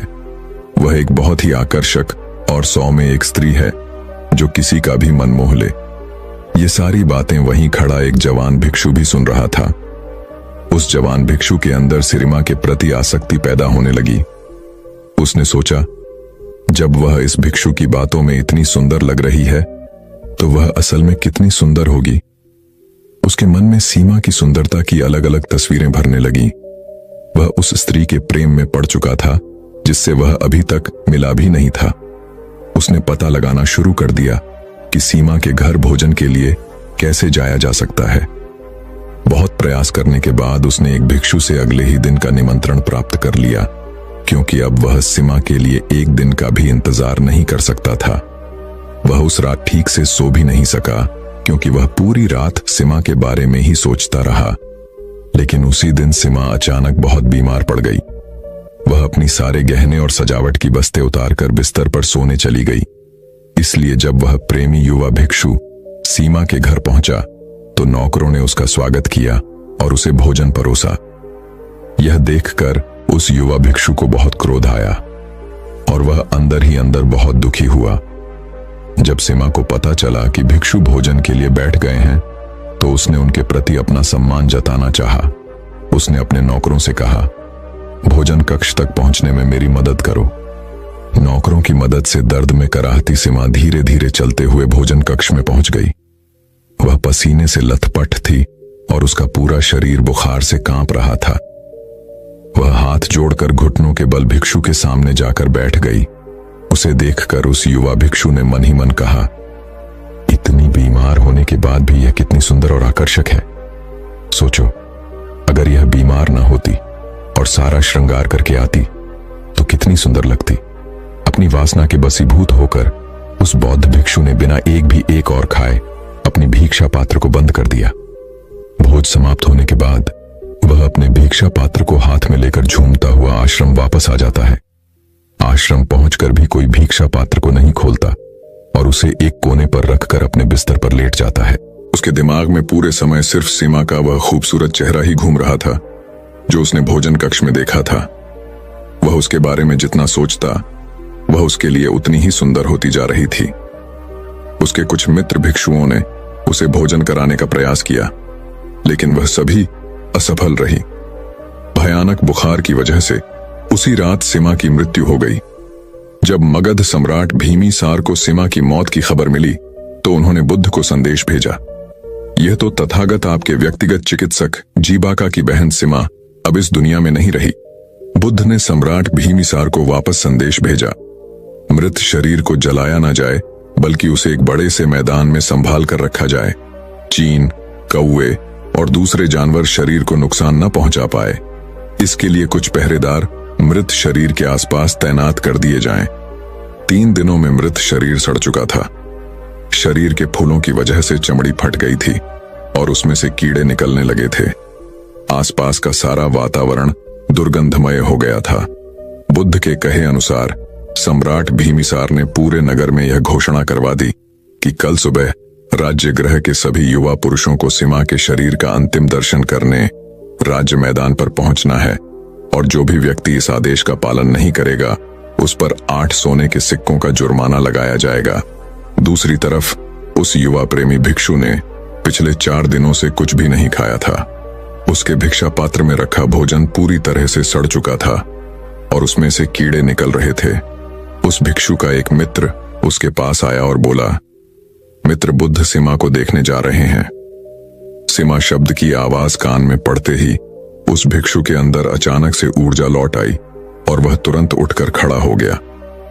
उसने अपने शिक्षा पत्र में से उत्तर रहे भोजन को बाहर फेंका और उसे अच्छी तरह से साफ किया। जब वह भिक्षा पात्र से भोजन को फेंक रहा था तब उस भोजन से निकल रहे किरणों की तस्वीर उसके मन की गहराइयों में बैठ गई। भिक्षा पात्र साफ करने के बाद वह भी आश्रम के बाकी भिक्षुओं के साथ राज मैदान की तरफ चल पड़ा। राज मैदान पर युवाओं की एक बड़ी भीड़ पहले से ही इकट्ठा हो रखी थी। बुद्ध अपने भिक्षुओं के साथ एक ओर बैठ गए, दूसरी ओर सारे भिक्षुणी बैठ गए। एक ओर सम्राट भीमीसार अपने मंत्रियों और सैनिकों के साथ बैठ गए और उनके ठीक सामने राजगृह के सारे युवा और उनके पीछे नगर की बाकी जनता बैठी हुई थी जो बुद्ध में आस्था रखते थे। राज मैदान पूरी तरह से शांत और गंभीरता से भरा हुआ था। तभी वहां की शांति को भंग करते हुए बुद्ध ने प्रश्न किया, सम्राट, यह सामने पड़ी मृत स्त्री कौन है? सम्राट ने उत्तर दिया, सिमा, जीबाका की बहन और राजगृह की नगरवधू। फिर बुद्ध ने कहा, सिमा राजगृह की नागरबत हूं, चलो अभी सच्चाई का पता लगाते हैं। बुद्ध ने थोड़ा ऊंची आवाज में कहा, आप में से जो भी व्यक्ति 1000 सोने के सिक्के देगा वह सिमा के साथ एक रात बिता सकता है। इतना कहकर बुद्ध भीड़ की तरफ देखने लगी। एक भी व्यक्ति ने अपना हाथ नहीं उठाया। बुद्ध ने फिर कहा, 500 सोने के सिक्के। अब भी सब चुप थे। 100 सोने के सिक्के। किसी की कोई प्रतिक्रिया नहीं। 50 सोने के सिक्के। बस चारों तरफ सन्नाटा था। सिर्फ एक सोने का सिक्का, कोई प्रतिक्रिया नहीं। मुफ्त में अभी किसी ने कोई एक्शन नहीं दिखाई। बुद्ध ने कहा, देखा, यह वही स्त्री है जो 4 दिन पहले तक नगर के हर पुरुष की चाहत थी। सब इसे अपनी इच्छा पूर्ति का साधन समझते थे।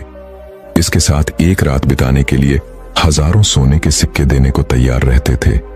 एक दूसरे को मरने मारने को तैयार रहते थे। लेकिन आज उसी नगर में उसी स्त्री के शरीर को कोई मुफ्त में लेने को भी तैयार नहीं है। यही हर इंसान के शरीर के साथ होता है। हमारा यह शरीर अल्पकालिक और नाशवान है। इसे केवल सुंदर गहनों, कपड़ों और सुगंधित इत्र के द्वारा आकर्षक बनाया जाता है। लेकिन हमारा कोई भी प्रयास इसे बूढ़ा होने, बीमार पड़ने और अंततः नष्ट होने से नहीं बचा सकता। केवल मूर्ख ही अपने आप को कल्पनाओं से जोड़ते हैं और जो मलिन है उसे सुंदर और आकर्षक मानते हैं। भीड़ में बैठे उस बीमार युवा प्रेमी भी बुद्ध की यह सारी बातें सुनी। बुद्ध की यह बातें उसके दिल को चोट कर गई। उसने सोचा, जब सिमा जिंदा थी तो उसका शरीर कितना सुंदर और आकर्षक था, ठीक उस भोजन की भांति जो ताजा पकाकर उसे परोसा गया था। हालांकि समय के साथ उसके कटोरी में रखा भोजन सड़ गया और पूरा भिक्षा पात्र कीड़ों और मक्खियों से भर गया। इसी तरह एक बार जीवन ने सिमा के शरीर को छोड़ दिया तो वह फूल गया, कीड़ों से भर गया।